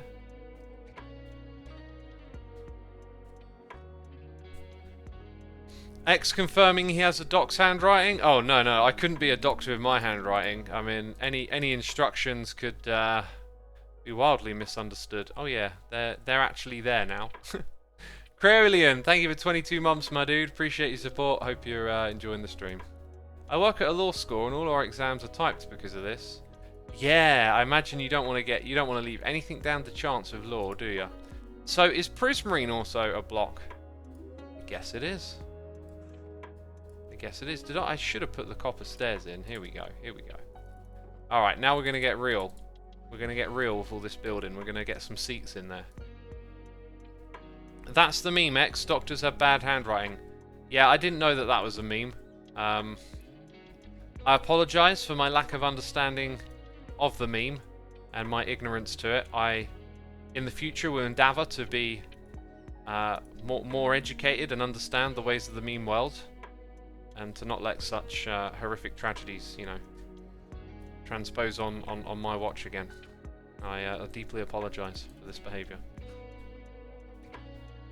May the meme gods forgive me with their infinite wisdom. Every now and then you just want to use an ender pearl, okay? Just to go from here to there. These days everything is digital, luckily. Even prescriptions are now put on our ID cards in Belgium. That's cool. I really think like a digital future is so exciting. How much digitizing things can add convenience and solution to problems and speed things up. It's always cool to hear little stories like that because they can cut down on our use of like paper waste and stuff like that as well, right? Just convenience of digital is fascinating.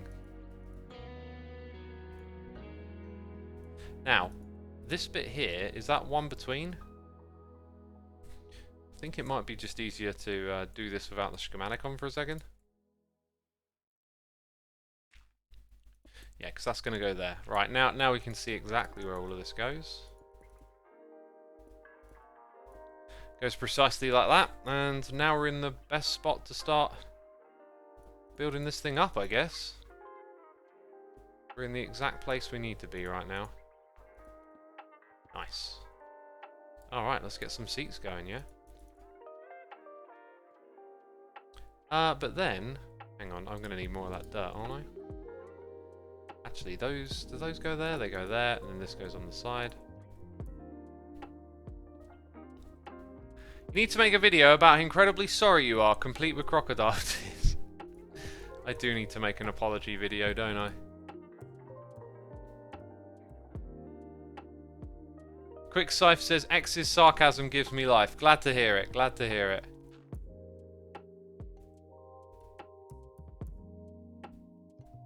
That's always good, isn't it? There's been so much discussion in Austria how early technology should be introduced into schools because people are worried that kids won't learn handwriting anymore. Yeah, you see, the way I look at that is like, I don't think they do need to learn handwriting. Like, there are skills, it's like the same old thing over and over again. There are skills from the past that people used to have to know to get by that are just invisible these days. Like learning how to like what did they used to do? They used to get the rugs off of the floor, take them out back. You'd have to like flap them about, hit them with a rug beater, and like washing used to be so different. You'd need to learn how to use all these manual labor machines and stuff, right? Like the world is changing, and I think the important thing is to like, we can't become overly reliant on digital stuff, because if it falls apart, then you need the fallback, right? Like, the thing with handwriting is that the basic requirements are quite simple. Like, getting your hands on pen and paper is not so difficult. But then again, you could look at pen and paper like it's part of a tech tree, right? So, like, when pen and paper was something that only the rich and wealthy had access to, you know, there was probably something else before it. And that was probably just actually language. I think before writing on pen and paper, I don't think there was like some easier way of communicating like that. But yeah, it's the usual thing of like technology advances, people get scared, you know, but then like it could just be that in 100 years no one needs to write anymore, right? That could just be a thing. Like, it can just be some antiquated like pastime for some people, like, you know, oh, my hobby is, you know, doing a bit of handwriting, or you'll have some people that like preserve that history or whatever. I think what's the smarter way to think about it is just to make sure these advances forward are robust, which probably would, at the moment, you know, I'm thinking probably would conclude, yeah, you still do need to teach children handwriting, but you also need to teach them how to participate in a world that is valuing technology as the primary driver of communication and learning before old traditions like handwriting, you know?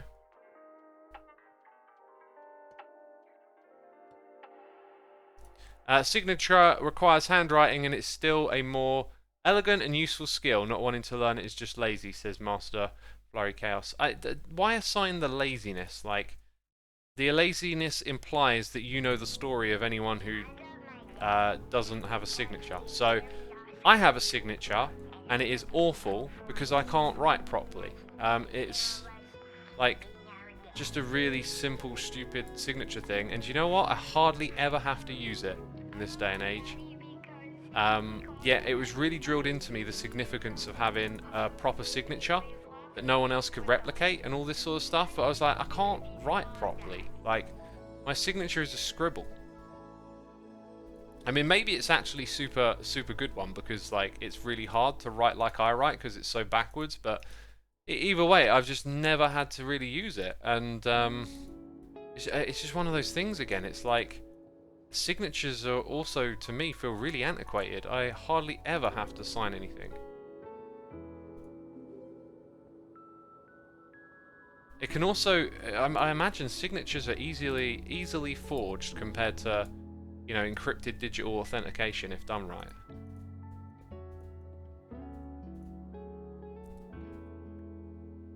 Also, you're allowed to sign things with just an X. Perfectly legit. Legit, but easier to forge, right? I mean, I don't know how forgeable my signature is, but the illegibility of it might actually be to my benefit. Because it's awkward, is how to describe it. Do you think your opinion on handwriting would be different if yours was better? Well, the opinion that I have expressed about handwriting so far has been how I have my experience with it, and then how I think it's antiquated against technology. So, if my line of work was in handwriting, if I was some sort of handwriting expert, then maybe I'd have a reason to defend it more. But really the point that I'm making is that things just get antiquated. Look, so at some point, YouTube videos aren't going to be the thing anymore, right? I don't know what's going to replace it, but there was a time where people would have laughed at you if you said more people watch individuals playing computer games than they watch, you know, BBC One. You get laughed out of the building 30 years ago. You know, like, the times will change. It's the one thing you can count on. They will change. So, like, if I have an opinion on handwriting or not, the common thing is just that technology is making it redundant. And that's the point I'm trying to make. Joel Kib is here for 87 months! Oh! What does this button do? It's the Evil X button. Thank you for tuning in. Appreciate your continued support. 87 months, dang. I mean, we had 94 with May School earlier today. That was just insane. Right, so let's have a little bit of hydration here. Let's drink a little bit of water. I love a second hot drink. I need a tea making thing. You know, what's it called? That thing that the water, you know, it gets all like hot and bubbly, and then you mix it with the tea bag in one of those other. Oh, what's the other thing called? God, hang on a second. Note clips as kettle. No, not a kettle. Microwave. No. Oh, what's it called? You know, plug it in at the wall. You put the water in, and it makes all the water bubble and get really hot. And then you put it into that thing that holds all the liquids, and you can sip out of it. Come on, chat. You know what it is. It's right on the tip of my tongue. A hot plate. No, it's not a hot plate. It's not a sauna. It's not a boiler. A boiler. Jeez. Dang, y'all are trolling me. Just, you know exactly what I'm talking about.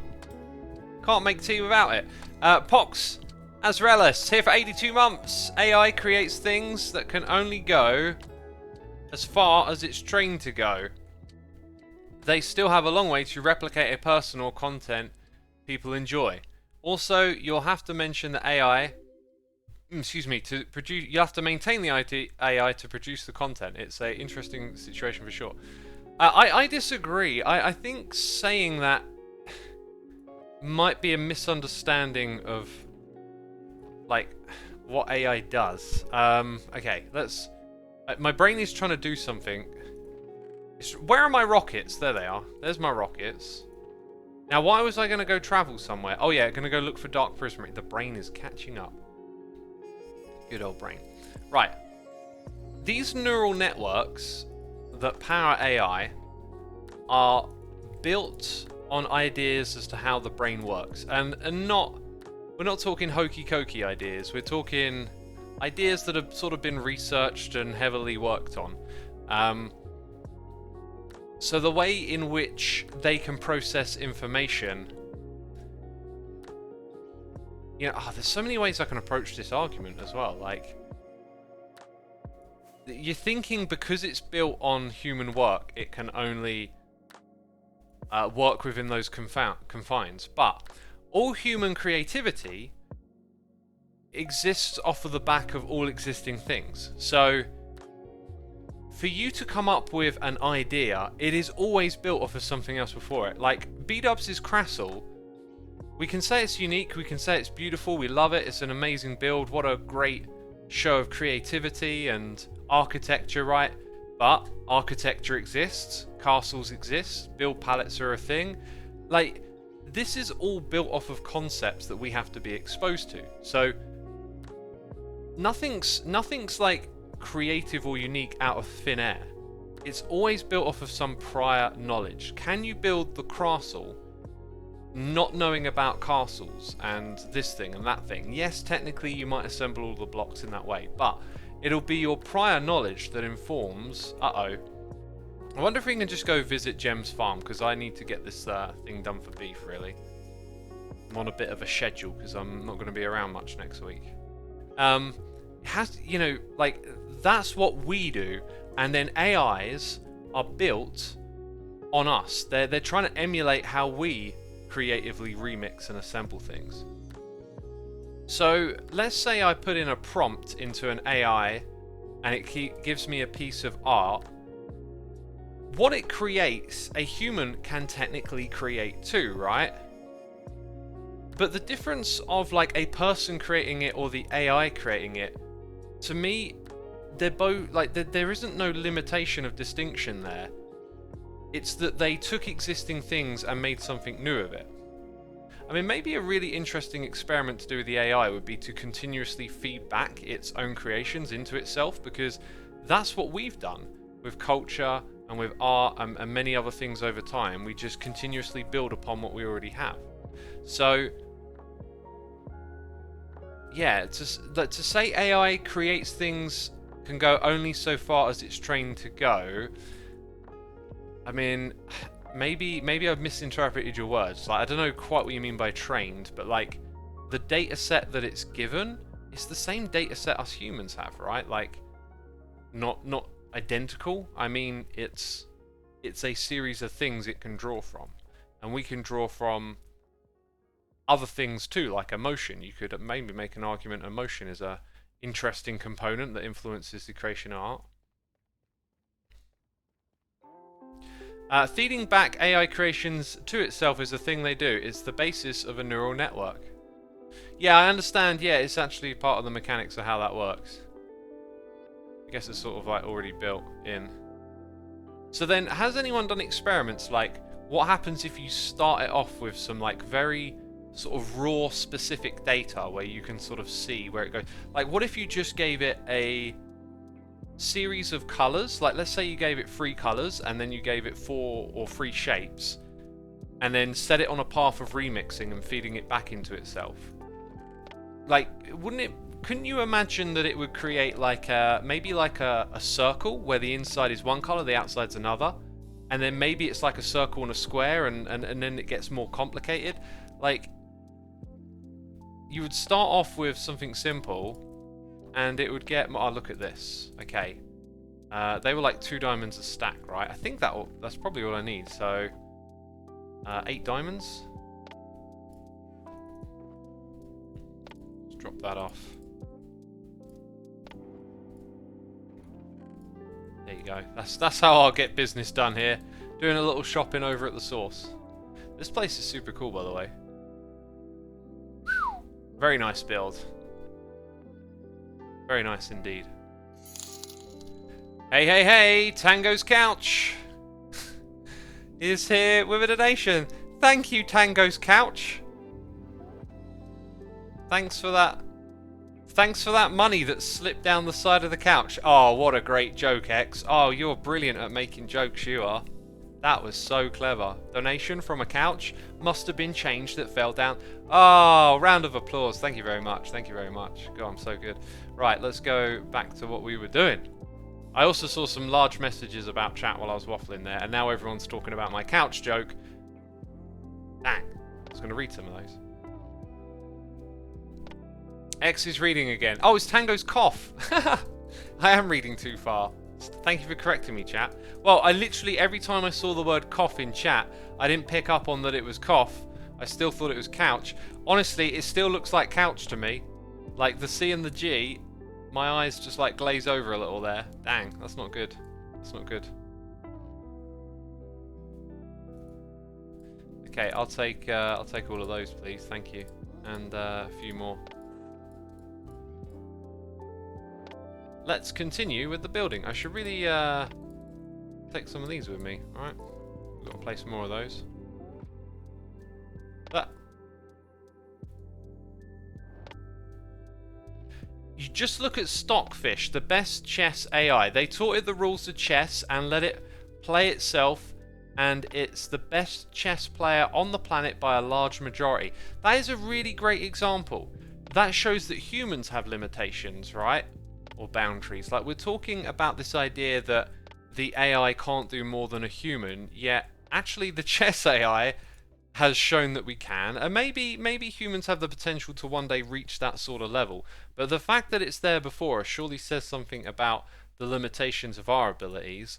It's not quite the same as training AI on human creativity, but again, it's like, I don't know what it is that causes this sort of what feels to me like maybe a bit of downplaying or sort of being against AI, let's say. Like, I get this impression that some people just maybe just don't see what's interesting or impressive or the possibilities of it. I was thinking about something earlier. The Tesla channel put out a video, and I barely watched it, but it popped up on my little YouTube recommendation, and I thought, oh, let's tune in and see what this is about. And honestly, I was barely paying attention. I didn't really get what the video was about, but it just immediately as I start watching it, this idea popped into my head of like, what if you could like make a robot that builds itself again, like it clones itself, right? And so I thought, well, you could kind of do that, but you'd probably have to like at some point assist with certain tasks and stuff. But you know, maybe then you teach it and you train it and it figures out how to do that for itself. But then I was thinking, well, then, you know, then don't you need supplies as well? Like you need to leave a bunch of materials around for it to construct itself from. So maybe that's not quite there. But if you did that, okay, if you got this robot that figures out how to build itself from a pile of materials that you've left lying around, then the next iteration of that robot can start to learn how to maybe gather some of those materials itself, or where to go to get them. So you're just sort of breaking apart the steps of technology and how it will can, you know, bit by bit go further and further. And the exercise, I think, really is like, where is the end of that? Like, where does that end? Is there a limitation somewhere where it can't go no further? Because it'll do what humans do. We're self-replicating robots, remember? You know, we found our way to produce more of ourselves with what's around us, right? And parts of the materials and things that we need are actually sort of created in the environment, like food is created in the environment. So you could argue maybe that's a limitation. But I don't know, I just thought it was a fascinating little thought experiment. And I think AI is just a part of that. Like, AI is a system that maybe goes further than us. Like, how much further do we have to go? Because we know how slow evolution is. So in order for humans to become beyond, let's say, the maximum of our genetic potentials, like, how much time has to pass for us to iterate and improve? I mean, its evolution's incredibly slow, right? So, like, AI systems can improve at a much faster rate. So we've seen specific tasks like chess and the game of Go, and even Minecraft is now being played by AI. Like, we're seeing it overtake us on stuff, right? Liam RW, thank you for using the Amazon Prime and subscribing for 2 months. Greatly appreciate it. Hope you're enjoying the stream, my dude. Carl says there are reinforced learning algorithms that are being developed currently, where it starts from nothing and learns itself, but it's still very much early development. It can't yet deal with the complexities that a human deals with. There's a difference in AI capabilities depending on if the neural networks in the model have been trained with human data or without it. That's two very different starting conditions, and the capabilities of what an AI can do or how much better it is depends on the starting conditions. Zebras in chat says art is not about the processing of creating power of humans, but to express our ideas, emotions and fears, and our capacity to connect. AI art can't do that. Alright. I'm gonna just sound like a broken record, but what I will say is, like, I'm not fully disagreeing. I always just like to look at it a different way. And I guess where I differ is that I don't put as much emphasis on ideas like free will with humans, because I see free will as potentially being more of a hallucinatory thing, right? Like, if you want to be physical about reality, you know, you can look at the human brain like it's a series of, like it's a CPU, like it's a processing unit essentially. You know, you can choose to look at the brain that way, and I do on some level.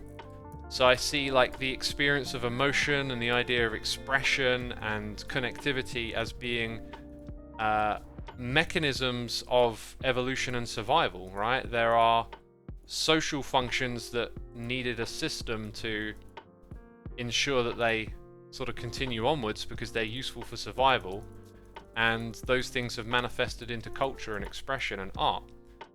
And I just feel like, who's to say an AI can't develop similar things?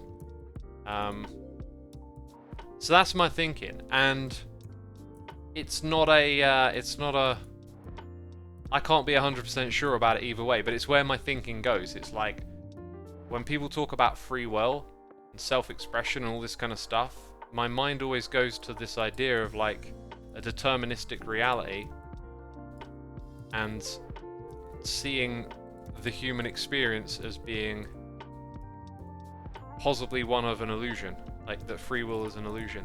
There's this amazing exercise, we can all do it together. So like everyone, right now, in this moment, think of a movie, right?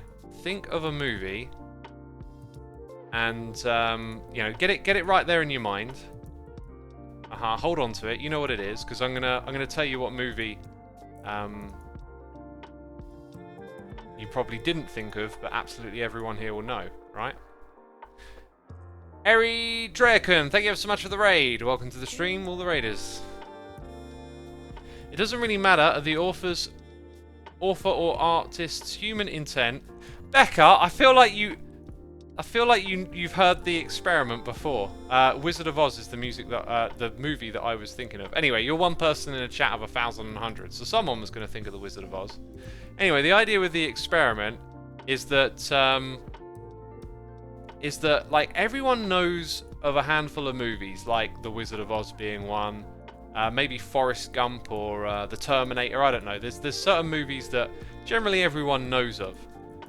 And the idea of the exercise is to point out how, despite you having known of the movie that I said, having probably seen an abundance of movies in your time on this planet, that you're like, this one may have never crossed your mind when you were selecting, right? When you were thinking of something, it's probably far more likely that something you saw recently or one of your favorites popped into your mind, right? Wait, so you're agnostic and deterministic? Wild combo, not gonna lie. Wait. Why would that make... I feel like they complement each other. I mean, I feel like I'm agnostic about determinism as well, right? Like, at the end of the day, I don't think it matters to live your life in a particular way or another in regards to that. But it's just where my mind goes. It's just like what I drift towards and find fascinating, and seems to me like a quite plausible thing. Anyway, so like the experiment here, for all of you who participated, how many of you had that movie like pass through your mind when you were picking something as a response? So like most of you will probably find, nope, that one didn't pop into my mind. So then what you have to do is you have to look at that experience and think about, although I've seen that movie, why when asked to pick a movie did it not come into my mind? Like, let's say you've seen 300 movies in your lifetime. When asked to pick a movie, you are not equally picking from the 300 that you've seen, or however many you've seen. Right? Like, your brain gives you something. It gives you things that are recent. You know, very likely the last 3 or 4 movies will probably pop into mind. And then your favourites, ones that you thought about a lot, right? But it's unlikely that any of them will arrive in equal proportion. I've certainly not seen more than 50 movies, says Castle. Well, let's say we take something that you're into, like music. Maybe you like listening to records. So the same thing could apply if I said, like, hey, like, think of a record, right? Your favourites always come to mind first. But what is the source of where they come from? why did they come there first? You know, why is it that you don't think of The Wizard of Oz yet? Maybe you thought of, what's the hit movie in the cinema at the moment? Yeah, the last thing you saw. You're not in control of that experience. You are not dictating which movies come to your mind. And often when we try to remember stuff, we're like trying to nudge our brain to give us, you know, oh, what's that thing? Like earlier when I couldn't remember what the thing that makes the water bubble and get really hot is when you're trying to make tea. Like, you're trying to nudge your brain to remember. You're trying to push it in the right direction, but it's up to it to give you that information. Okay? So if we live in a physical reality and our brain is a physical object, does the nature of its physicalness influence that experience?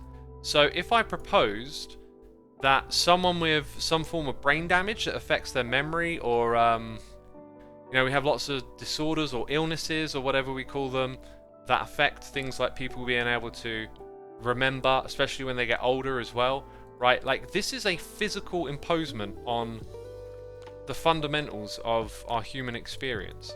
So you could say, like, okay, this experience we just ran through of like trying to think of a movie, imagine doing that when you're, I don't know, let's say 25, sort of peak time of your life. You study a lot, your mind's sharp, you're keen, you're all into your movies, maybe you write about them for a living or something, so movies is your case. You know, you can probably call up way more than the average person can, right? Did I just put down the shulker boxes somewhere? And then imagine that you're 90 and, you know, you've had a rough, long life and your mind's not as sharp as it used to be, and you can only think of about half the amount of movies. So, like, it's the physical interaction there. It's the physical part of existing with your brain that is influencing what you can choose to think of.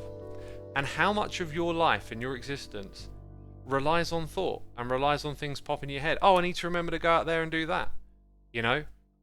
Like, maybe the difference between some people doing well in life and others not doing so good is that they just don't remember things they're supposed to do as much. They're late for the bus. They forgot about that deadline they were supposed to meet for this work thing that they had to do. And you're not in control of that. You are not in control of what things pop in your head and remember. You can certainly try and train yourself and teach yourself some good habits of maybe taking the time to think about what your priorities are. I need to do this today, I need to do that today. Become a good note taker so you can keep on top of remembering stuff. But fundamentally, hopefully you get the point, there's something deterministic going on here. That our physical reality is has control over the outcome of these things that I'm describing.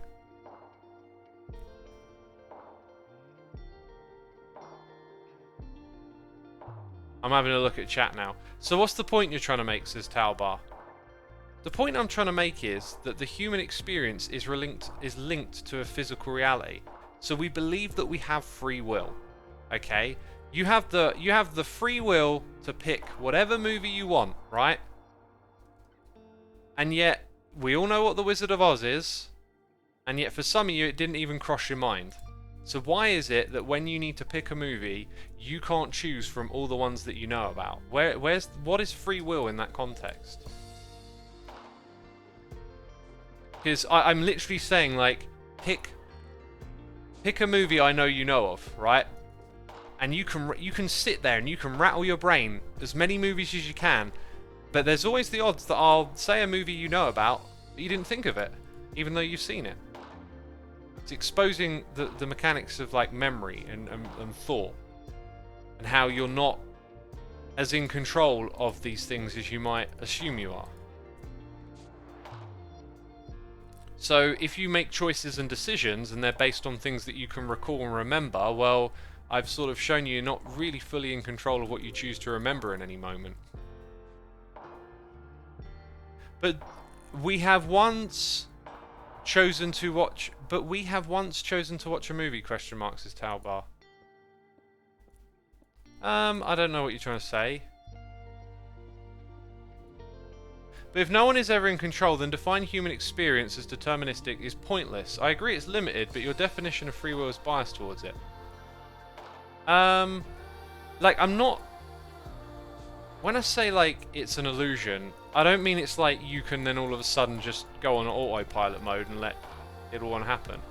It's like, it's definitely in contrast to how it feels. I'm not trying to say, oh, actually, you're not in control, don't worry about it, just let, you know, like, it feels like free will all the time, but if you think about it deeply, there are some really interesting questions about, well, what is that then? And like, why does it have limitations and boundaries and whatnot?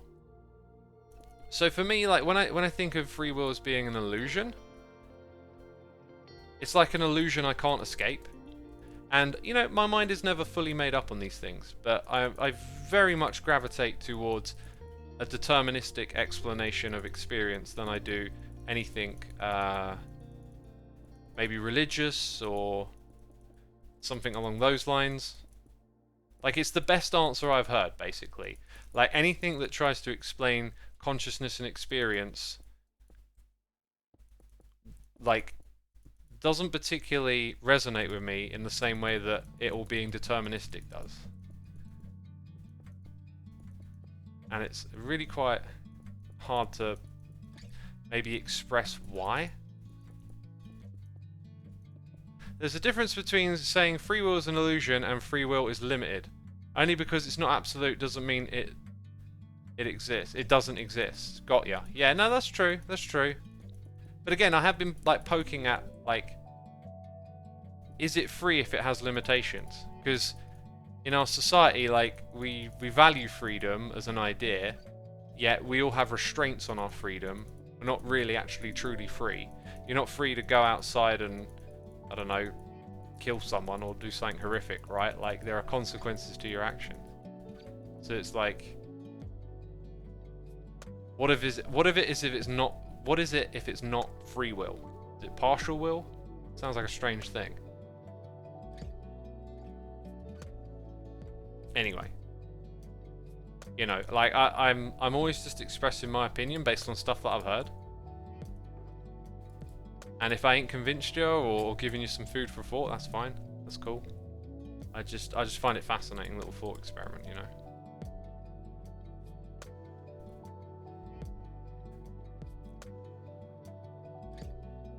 True freedom is a paradox, so it cannot exist in that form, says Castle Becky. Is it a paradox? Because it's society that has rules. Once you have rules, the rules restrict the freedom, right? But, like, what if people just naturally accepted whatever anyone else did to one another, right?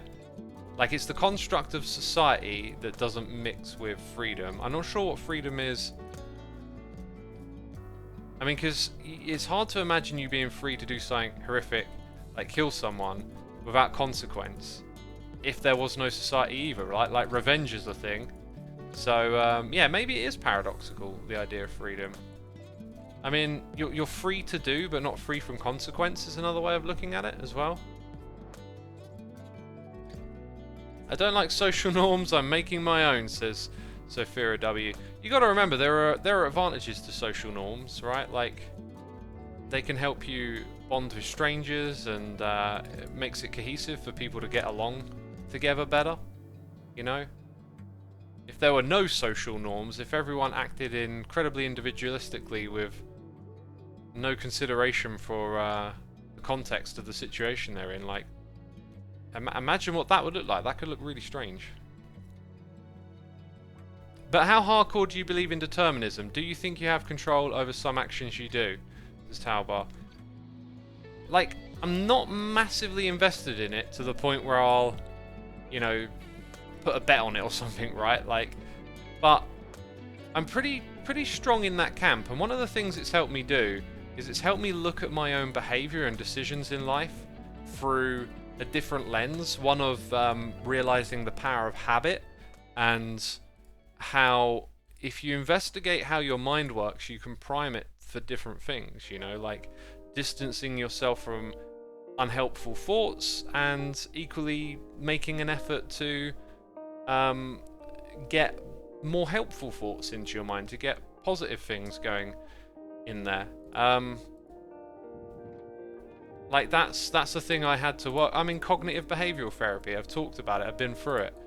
And maybe that's another reason why this idea appeals to me so much, is because I've literally had to try and rewire my own brain, and now I can observe it and be like, hey, I remember when, like, all these negative thoughts used to come into my head all the time, right? Like, this voice that just wanted to beat up on myself. Like, I worked so hard to get rid of that voice, but ultimately it kind of relied on there being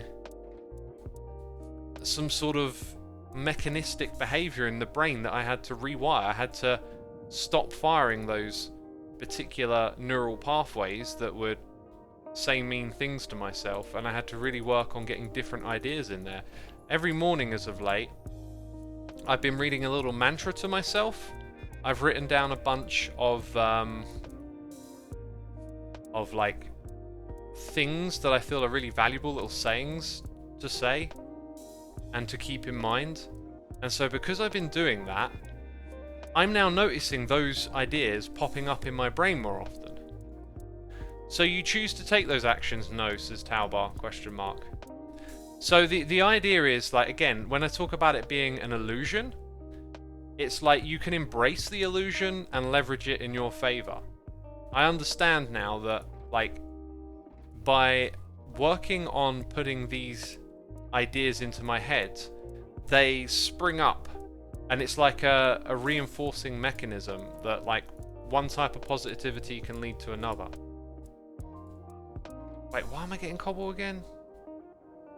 My brain was like, get cobble. I have no idea why all of a sudden... I know, I wanted to come get a shovel. So I guess I have this idea of, like, if I'm not as in control as I think I am, and I'm built more out of habits, routines, you know, like, if you spend your time in the morning watching, I don't know, a particular show every day, like, it's more likely to pop into your head later on. If you don't watch it, it's less likely to pop up again. So it's like, understanding your brain works that way. You can start to, like, architecture better ways of thinking and better ways of being in the world, and that they compound and roll in on one another. Something like that. And to me, that idea fits into the deterministic framework. Oh, I've literally picked up the box and then... Yeah, that's what I wanted. See, I went into the box and for some reason I thought I wanted cobble, but no, I just wanted a shovel. I should have just broken this with my fist. Yeah. Lucaro says, yeah, determinism would mean you had absolutely no part in choosing that routine, X, says Lucaro. Exactly. It's like, if it's all unfolding, again, this speaks to the illusion idea. If it's all just unfolding in this direction, right, and these things are just happening because of another thing before it, like, then you can start to make the things that came before it positive. And that only happened because I just bumped into other things in the world, right? Like, I didn't think of any of this myself. It was because I found people talking about how to better yourself, and that idea then sort of started to become relevant. And then I got cognitive behavioral therapy, and that helped me. And, like, all of that is built off of stuff before me that I didn't have a choice over. I just happened to find various things and ideas that got stuck in my head that helped me. Again, like, I'm framing all of that in the deterministic way of looking at things. So, I'm not trying to say 100% here on this, but that's my argument for it, if you want to think of it that way, like, because I find it really fascinating to think of the world that way. Surrounding yourself with the thoughts and things you wish for yourself is a great strategy to change in that direction, says Shinny. Absolutely, yeah. I was listening in Arnie's book today when he talked about writing down goals. I'm at a weird point right now where I don't think I have to or need to prove anything on YouTube anymore. So I just do this sort of for pleasure, if you like. But I feel there's, like, now an absence where maybe I need, like, another project or another thing that I go and do that I'm passionate about, that I can get into, and I have absolutely no idea what it is or where it might be. And some other things that I thought it would be when I reached this point in time are not turning out to be it. So I don't have anything to write down that I'm definitely passionate about and want to pursue. But his comments on like making sure you write down your goals and it gives you focus, it really resonated with me, because I made some changes like that morning mantra and just noticed like I've always done this stuff without writing it down. It's always just been like a constant thing that I engage with, but I never made it too physical by like writing stuff down. And this morning mantra thing like really showed me that actually writing the stuff down and revisiting it really does help get stuff in your mind. So if I'm going to have like a goal or some priorities, I should be writing those down. And I've experimented with it a little bit over time with YouTube. Making my lists of things to do creatively has always been really helpful. But then there's been some other priorities that I've written down that I wasn't really fully on board with. But it's another thing to try moving forward, maybe, is to just start to like write down goals and ambitions and actually like properly focus in a direction. It's all circumstance. Same start leads to the same conclusion. It's definitely a viable view of the world, while not the only viable way, says Doxology. Yeah, I mean, I'm just like arguing my way of viewing at it, and people offer something different, and I argue against it. But ultimately, like, you know, I'll listen to any idea. Do you want to share your mantra, says Talbot? I haven't decided if I want to do that or not. It's quite personal for me for where I'm at the moment, so I'm just kind of like been taking, you know, as they say, a day at a time or whatever. I haven't been like really thinking if it's something I want to share. Curl says, writing down stuff and getting it out of your head always helps you think about things more clearly. Once it's on paper and in front of you, it seems to be easier to take a bigger perspective on it. Yeah, that does seem so. That does seem so. Maybe I need to write even more stuff. I don't know. Anyway, I'm just in a much better place than I was a month ago, so that's like the important thing.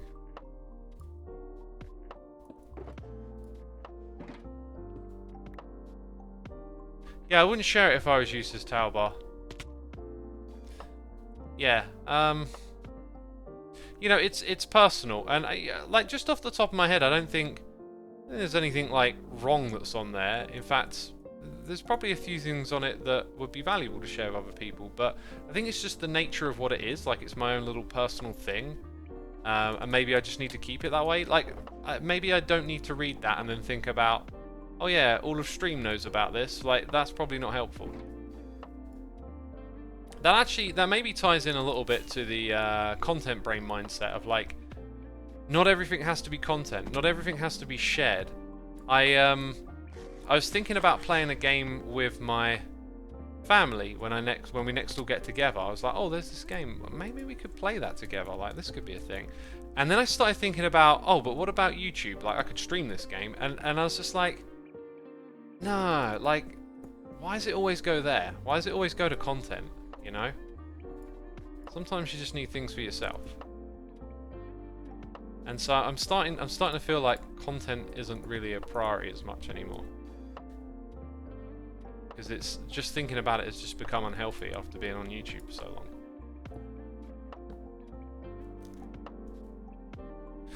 It's personal. If you share it, it's kind of spoiled. Yeah, that could be true. Is an inventory management mod that you made working on the server? Yeah. Yeah, see, I have a hard time remembering to use it. It's just how my brain works, right? I just forget that tools that I've helped create are there. This is the very top. No, then there's a target block, and then there's a dispenser. More blocks for the inventory. Speaking of inventory mod issues, oh look, we've got exactly 2 left, which I don't like leaving it empty. So chat, remind me I've got to replace that at some point, right? Anyway, 2 of those. What was the other thing? Dispensers? Yeah, 2 of them. I think that's all extra we need. The way I understand it, determinism may not rule out the experience or choosing or deciding, but it is just an experience or an illusion. Yeah, it's an experience. It's still deeply mysterious why we experience and why, like, we have this perception and what does that mean. But when it comes to drawing answers about those questions, like, so much stuff turns me off, I guess. Oh, what? There's 2 up here. Ah. And determinism doesn't. The idea of determinism just becomes really quite intriguing to me. I guess I've got to go get 2 more, right? And then we can build up the outside after. Anyway, we waffled about that for a fair bit. We can waffle about other stuff too, chat. How about we put up a poll though, mods? Let's keep it like more vague. Just say, are you into these ideas or are you not? Are you into X's determinism idea or not? Like that's the premise of a poll. If anyone wants to set one up, like I'm not asking you to be like hardline for it or against it, but to more be on my level where I'm like, I find this fascinating and I'm interested in it, and to me it's like quite appealing. You know, that's kind of where my head is at on that one. Because it'd be interesting to know. I always assume that most people just really aren't into that kind of way of thinking about stuff. And I could be entirely wrong. It's just occurred to me that this dropper probably also has contents, right? Is that not facing the right way? Hopper, enabled false, facing south. Maybe it's the enabled bit that's off. Because we are facing south, yeah, it says it there.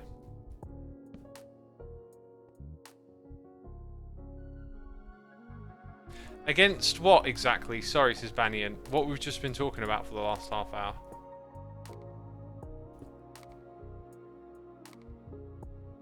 Okay, let's go over here. I mean, if you just tuned in, don't worry about it.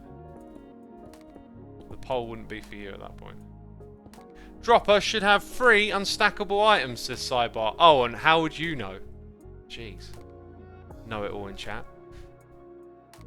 3 unstackable items. Thank you, my dude. Unstackable. I guess I'll put in some minecarts, right? We'll go do that next. Jeez, it's not like you designed it or something, you know? Here we go. Oops. X, do you think Light Matica's easy mode feature is cheaty? I don't know what easy mode is. I tend to just get like Light Matica working at this level, and I haven't really explored too much more of what it can do.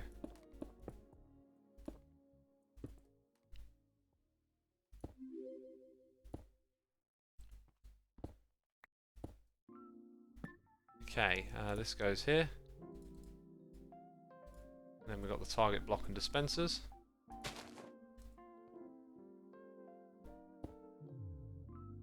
How did only 10% of the stream answer the poll? Guess only 10% felt like answering. Let's go have a look. I don't know what the average is. Where is the poll? Do you believe in determinism? That wasn't what I asked the poll to be. But okay. I kind of wanted to avoid a hard answer. I wanted to find out how if people were like interested in the idea more than that. Okay, it doesn't matter. Don't know 45%, no 35, yes 20. Fair enough. Fair enough. Maybe I've just thrown doubt on most of you. Oh, lots of people saying redo the poll. They didn't see it. Oh, okay, should we do another one? Just make it more about... oh, they've put the thing on the screen for me too. Thank you for doing that. Well, what do you want the poll to be? Like I said, just are you into the idea that I was talking about? Is it interesting? Or are you just totally not into it? I kind of want to just gauge the interest in the idea as opposed to asking people if they're like, pick or choose, you got to be for it or against it. You know, I'm not asking that. I'm just saying, like, do you find it interesting? Does it pique your curiosity? I can hear what I'm saying, so, you know, just remember that. Like, you don't have to word what I just said into the question. Right, so we need 6 minecarts, right?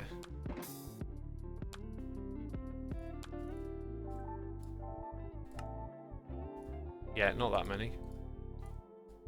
That many.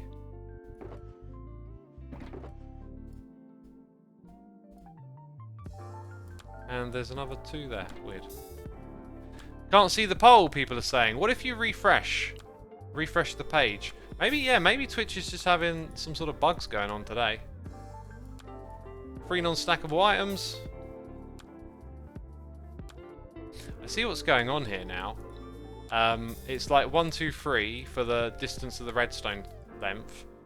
And then you hook it up, so 1, 2, 3, and then that's your reset button, which I'll need to wire up.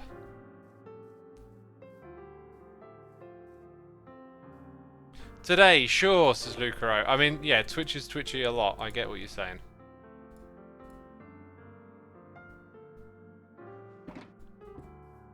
I am picking up what you are putting down.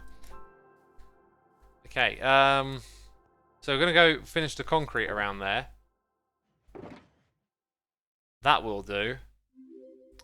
Target blocks, right? That was the other thing that sort of needed a bit of a brush up here.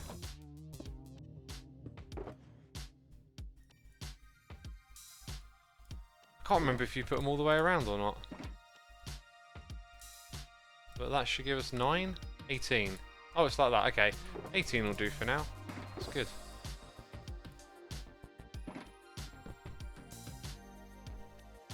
Right, I'm going to hydrate a little bit more here.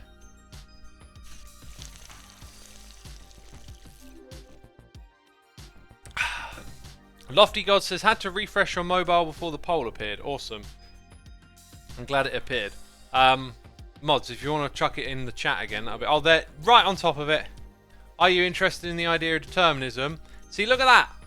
105 saying yes. That's 59%. I don't know that either. With 39, no. 34. You see, that was more of what I expected, right? Like, you don't have to believe in it. You don't have to make up your mind. But is it interesting? You know, and talk about it with some friends sometimes or something.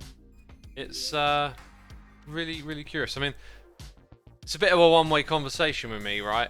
It is good to hear other thoughts on it.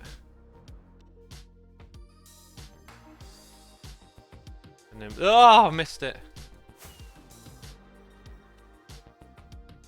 Who would be here if they were not interested in discussing existentialism? We've been talking about it for over half an hour.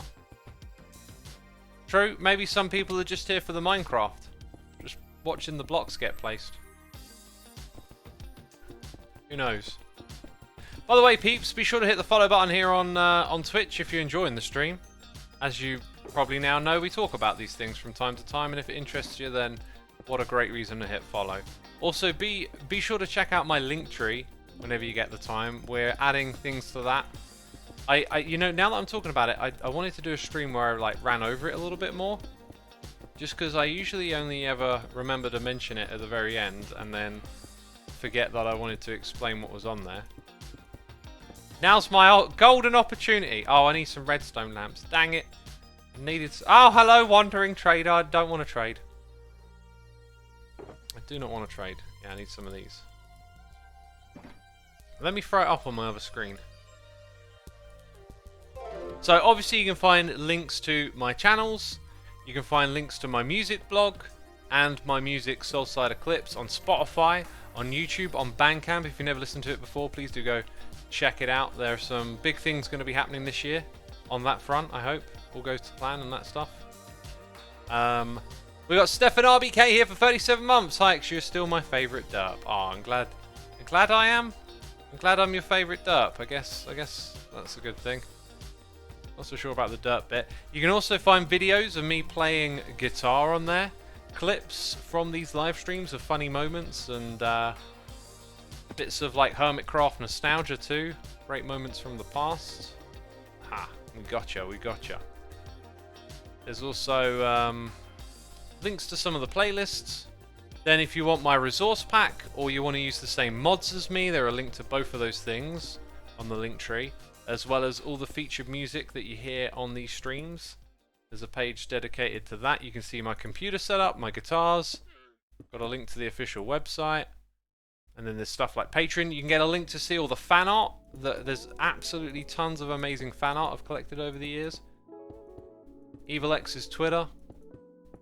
And you can see my Steam wishlist on there as well. Which they changed it. They changed it so you can't gift subs, gift games the way you once could. So I'm not really sure how that's going to work anymore.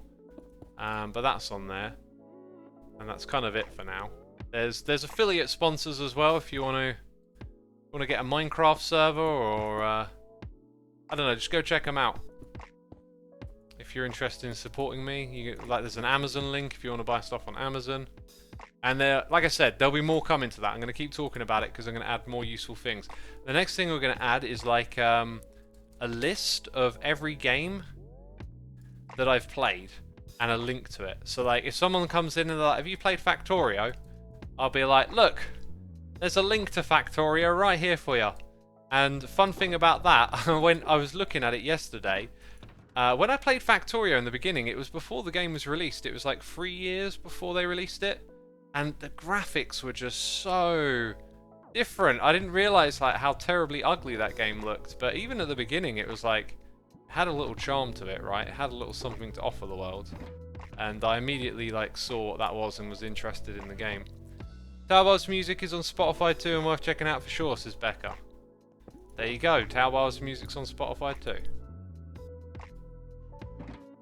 And you've been listening to Snow is such a good song. I'm glad you like Snow.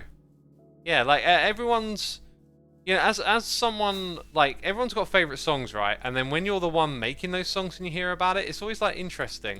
It always intrigues me because Snow is one of my favourites off of that record. It was my attempt at sort of trying to get into a minimalist, ambient kind of space and like create a vision of something, create a place.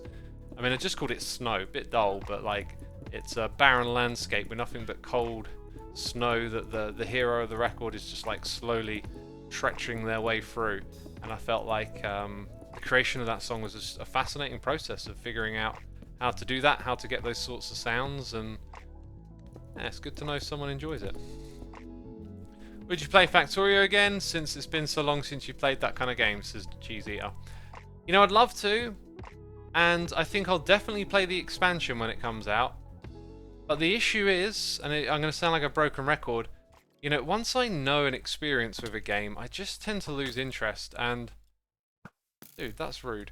The reason I've lost interest in, say, Factorio, the game still like greatly intrigues me, but I've seen the limitations of like how far I can go with that game, because it gets a bit too brain smarts after as far as I've pushed it. And then I've played a whole bunch of other games that try and emulate its experience a bit, and so the initial core concept has kind of been dulled, I guess, for me. But I'd love to do another playthrough, maybe with the expansion and some new content, and just relearn some of the challenges, have some fun. But it's kind of one of those things, once you really know what it's about and you've gotten through it, and then other games come along and sort of offer similar experiences, it loses its charm. So I'm always on the lookout for something that has something new to offer that intrigues. And yeah, it'll forever though be, I think, just one of the most amazing games to see be developed, and the way they treated that game and looked after it. Do you know they've never put it on a Steam sale? They like have a really interesting set of ideas as to how they're going to price the game and sell it. They're not going to do they're not going to put any of their players at a disadvantage for discovering it at a certain time. Like, the price is the price, and they've very diligently maintained the game and helped the community, and you know, just developed it in a wonderful, wonderful way over the years. So yeah, for that, you know, it's for multiple reasons, it's a really fantastic, well looked after game.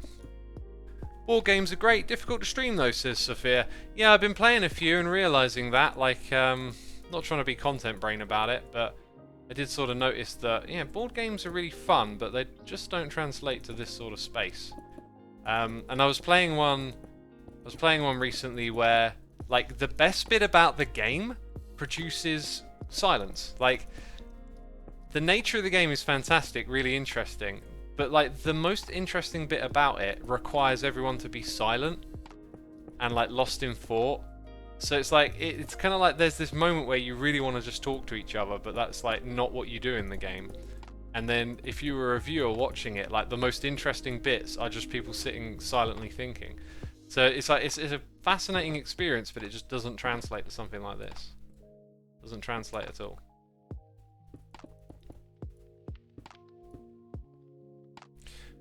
Yeah, okay, right, so now we've got all of that done. Let's Whew, nip over here. I guess we've got more building to do on this side. Then we've got the TCG bits to do. Dang, we got a lot. We got a lot. I'm just here to listen to X and watch what he's doing. It's relaxing, says MNW Gaming. See, some people are just here to not listen to the determinism stuff for half hour. See what I mean? I'm only messing. Right, all of that is this. So let's go and place it in. And build this thing up. Build it up, up, up. Am I still standing? I mean... Oh my god. Like... Did I just ask myself, am I still standing? Did I just say that out loud? Oh god, that feels like a very derp moment. Yes! Yes, little Xisuma, you are indeed standing. How do you not know this? Clearly I need to hydrate. There's not enough water getting into this brain right now.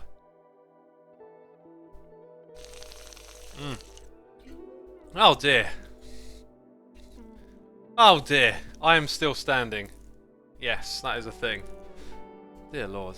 Right, I'm going to change that. I've been standing for probably about an hour and a half. I actually feel like pretty alright with the standing, but the key thing is to change the posture. I done so much sitting last week that I keep getting like a bit of an achy spine. Don't like it. Standing helps with that.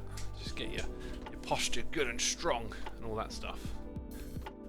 All the time you be standing to us, says O. Atian. Yeah, I've been standing at my desk, and now the desk is going down. I need a desk sponsor. I almost got one at one point in time. Because if you're getting an office and you're sitting at the computer all day and you got some room for improvement, get a desk that you can both stand and sit at. Do wonders for your health. And I'm talking, you know, if you're at your desk for a long time. Because if you're on your computer for, let's say, a couple of hours a day, maybe you don't really need one. But if you're going to be at it for, I don't know, 4, 5, 6 hours, definitely want to, yeah. Sitting will get you a flat bum, hee hee, says Shinny. If you mean flat as in not having fat there, I don't think that's a thing. That's probably definitely not a thing. But it will make your bum numb. I've experienced plenty of numb bum over the last week. And also, like, after getting numb bum, it's, like, really quite, I don't know, it's, like, difficult to get your body feeling the same again. Like, I've had, like, weird... In fact, I'll tell you what, the last day and today has been alright because I've had a few days away from the sitting, but, it really does do something. Like, I get all these weird feelings in my sort of legs and bum region after just sitting. Like, even though, okay, now I've been walking around, I've been standing for a while, I've been active, it leaves these weird feelings.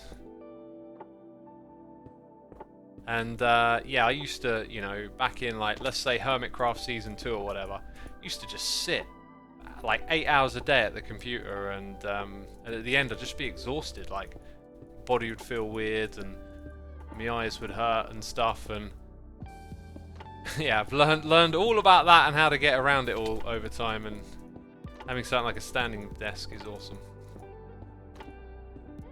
Talbot says, I sit almost all day. I've never felt numb bum. Well, that's because you're used to it, right? You're used to it. Also, one thing I've learned is I think some people are not as attentive to their body as you can be. Like, I'm really attentive to my body. I've spent a lot of time, you know, meditating, breathing exercises, doing yoga, then doing weightlifting. You're trying to like listen to what your body's telling you. You're trying to feel the burn or pay attention to your heartbeat and how you're feeling. And then the same with diet. I like try and figure out how different foods make me feel. I feel like I'm really like connected to my body in a way that I wasn't once. So I pick up on like a lot of small things about how I feel, and my mind's constantly on how I feel physically. And I make it like quite a strong priority to work on those things. So like if I wake up with a particular feeling, maybe in my spine or on my leg where I've had my old running injury, like, oh no, alright, today I need to do this stretch and that thing and take care of those. And because I've had, you know, years now of doing this, I kind of like know how to hit different spots, what exercises work, and so yeah, I can get on that. And so where I've developed an active lifestyle, it now means when I'm sitting down for extended durations, I'm picking up all these signals from my body of like, your posture's kind of slouching here, like, you know, this isn't good for like this part of the body or that part of the body, right? Like, I just get all these signals. And Num Bum remix. You want a Num Bum remix? It's a funny little saying, isn't it?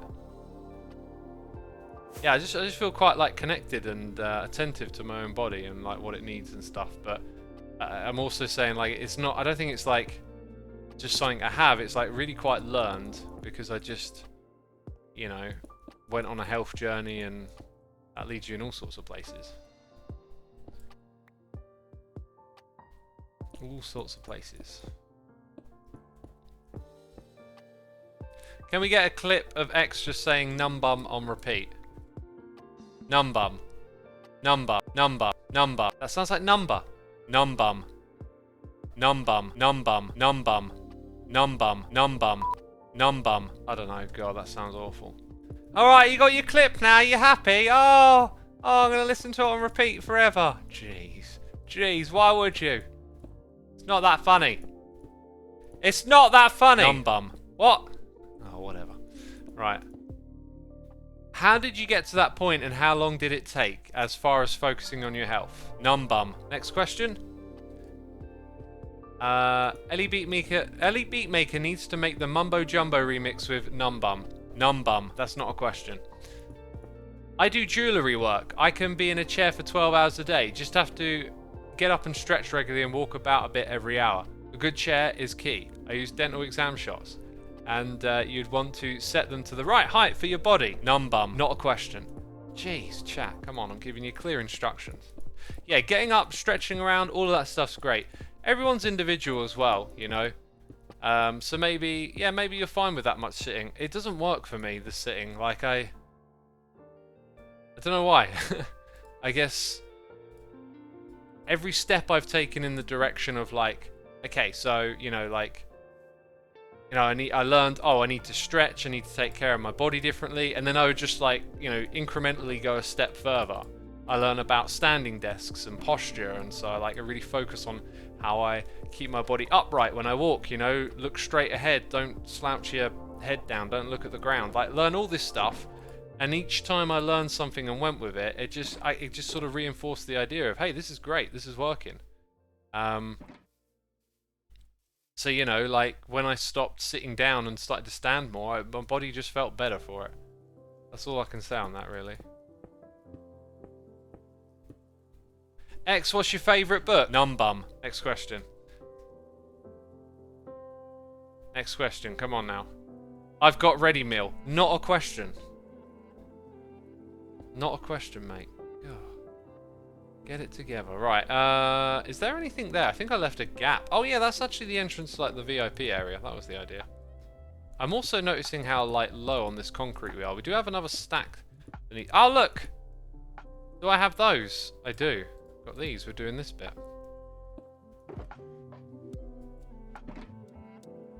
Do you drink your coffee with cream? Num bum. Okay, another question. Come on, I'm giving you perfect material now. Perfect material. What's your favourite food for breakfast? Num bum. Slightly better, wasn't it? What's your favourite chess opening? Num bum. Yeah, that one.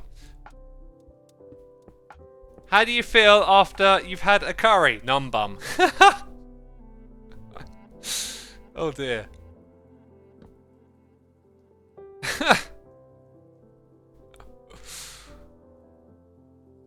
What was your most memorable experience writing for Soulside Eclipse? Num bum. Oh dear. Well, what happens when you take your phone on the bathroom? Numb legs. Numb legs. Yeah, we'll stop that now. Most memorable experience for Soulside Eclipse. That's there's quite a lot of them. I think. Okay, I think my mind is pretty quickly shuffled to this one time. I think maybe in the past when I've talked about this, I wasn't so comfortable about the particular details of being intoxicated. But yeah, I was essentially, air quotes, out of my face. I was hosting a party, and for the party, I brought my computer down into the living room where everyone was, and I was just like in the corner writing music on it. And I just heard this song in my head and just kept writing it and writing it and writing it. And it was like this fully fledged song with 2 guitars. It had like sweep picking in it, loads of awesome riffs, multiple sections. We're talking drums, multiple synth lines, bass, all this stuff. It just totally came out of me. Like, all that stuff I was saying about determinism earlier, I don't really like find people's stories of creativity about how like, oh, you know, this expression just came out of me and it was like, or I had a muse and it came from here. Like, the woo of expressing art, I never really jived with that too much, but that's probably the equivalent of the sort of experience I had. It was just, the song was like there in the head, and just every time I started writing something for it, it made sense, and so I just kept going. And I must have been up to like 4 or 5 in the morning just writing this song. And it's great. I love it. It's like such an awesome song. But, you know, it wasn't like I didn't have the tools for writing songs and I didn't know how to put stuff together. I had all of that. Like, I had various understandings of how to make music. So it wasn't like it just came to me in that sense. It was all built off of my understanding of music and how to write it. But it was just very different from other songs. Other songs were always written over like extended periods, and you know, I'd get inspired and then other times I wouldn't be, and you know, you like chip away at it a little bit. You come back to that idea and mess about with it again, and eventually you might end up with a song. But with this one, it just all happened in one night, basically. If you don't mind sharing, the song you wrote during the party still in progress, or is it out yet? It was pretty much finished after it was written. Like I got pretty much most of it done. It's not out yet, but it might be one day, let's say. Yeah, I hinted at this year being potentially big for Soulside Eclipse. Won't say what I'm up to just yet, but who knows? Who knows?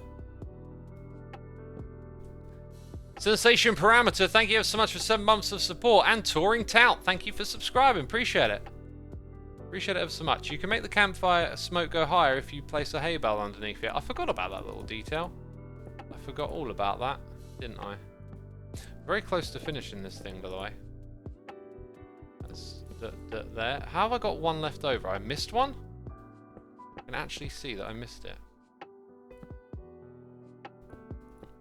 Right, we've been building for 2.5 hours, and that's apparently how long it takes to get the core of this done. I say the core, I have missed a tiny bit, which is the executive box innards, but for our purposes, and yeah, bear in mind we're actually missing missing the sculpt blocks and stuff. Yeah, we did a lot right there, didn't we? We did a lot. We did a lot. Are you excited to play TCG? No, not really. I don't know. You know, I know Beef's put a lot of effort into it, but honestly, just can't be bothered, you know? You know, I wouldn't spend all my time building a giant arena for it, or helping or contributing in any way. It'd just be a waste of my time, wouldn't it, you know? Okay, right, enough with the trolling. Enough with that. It's time for me to log out, because that's the end of my live stream today, peeps. I hope you've been entertained. We talked about Linktree a little while ago. Be sure to go and check that out. Right now I'm looking for someone to Riggedy raid on the Twiggity Twitch. I think I'll just send you over to Scout today. But yeah, if you get the time, check out the Linktree.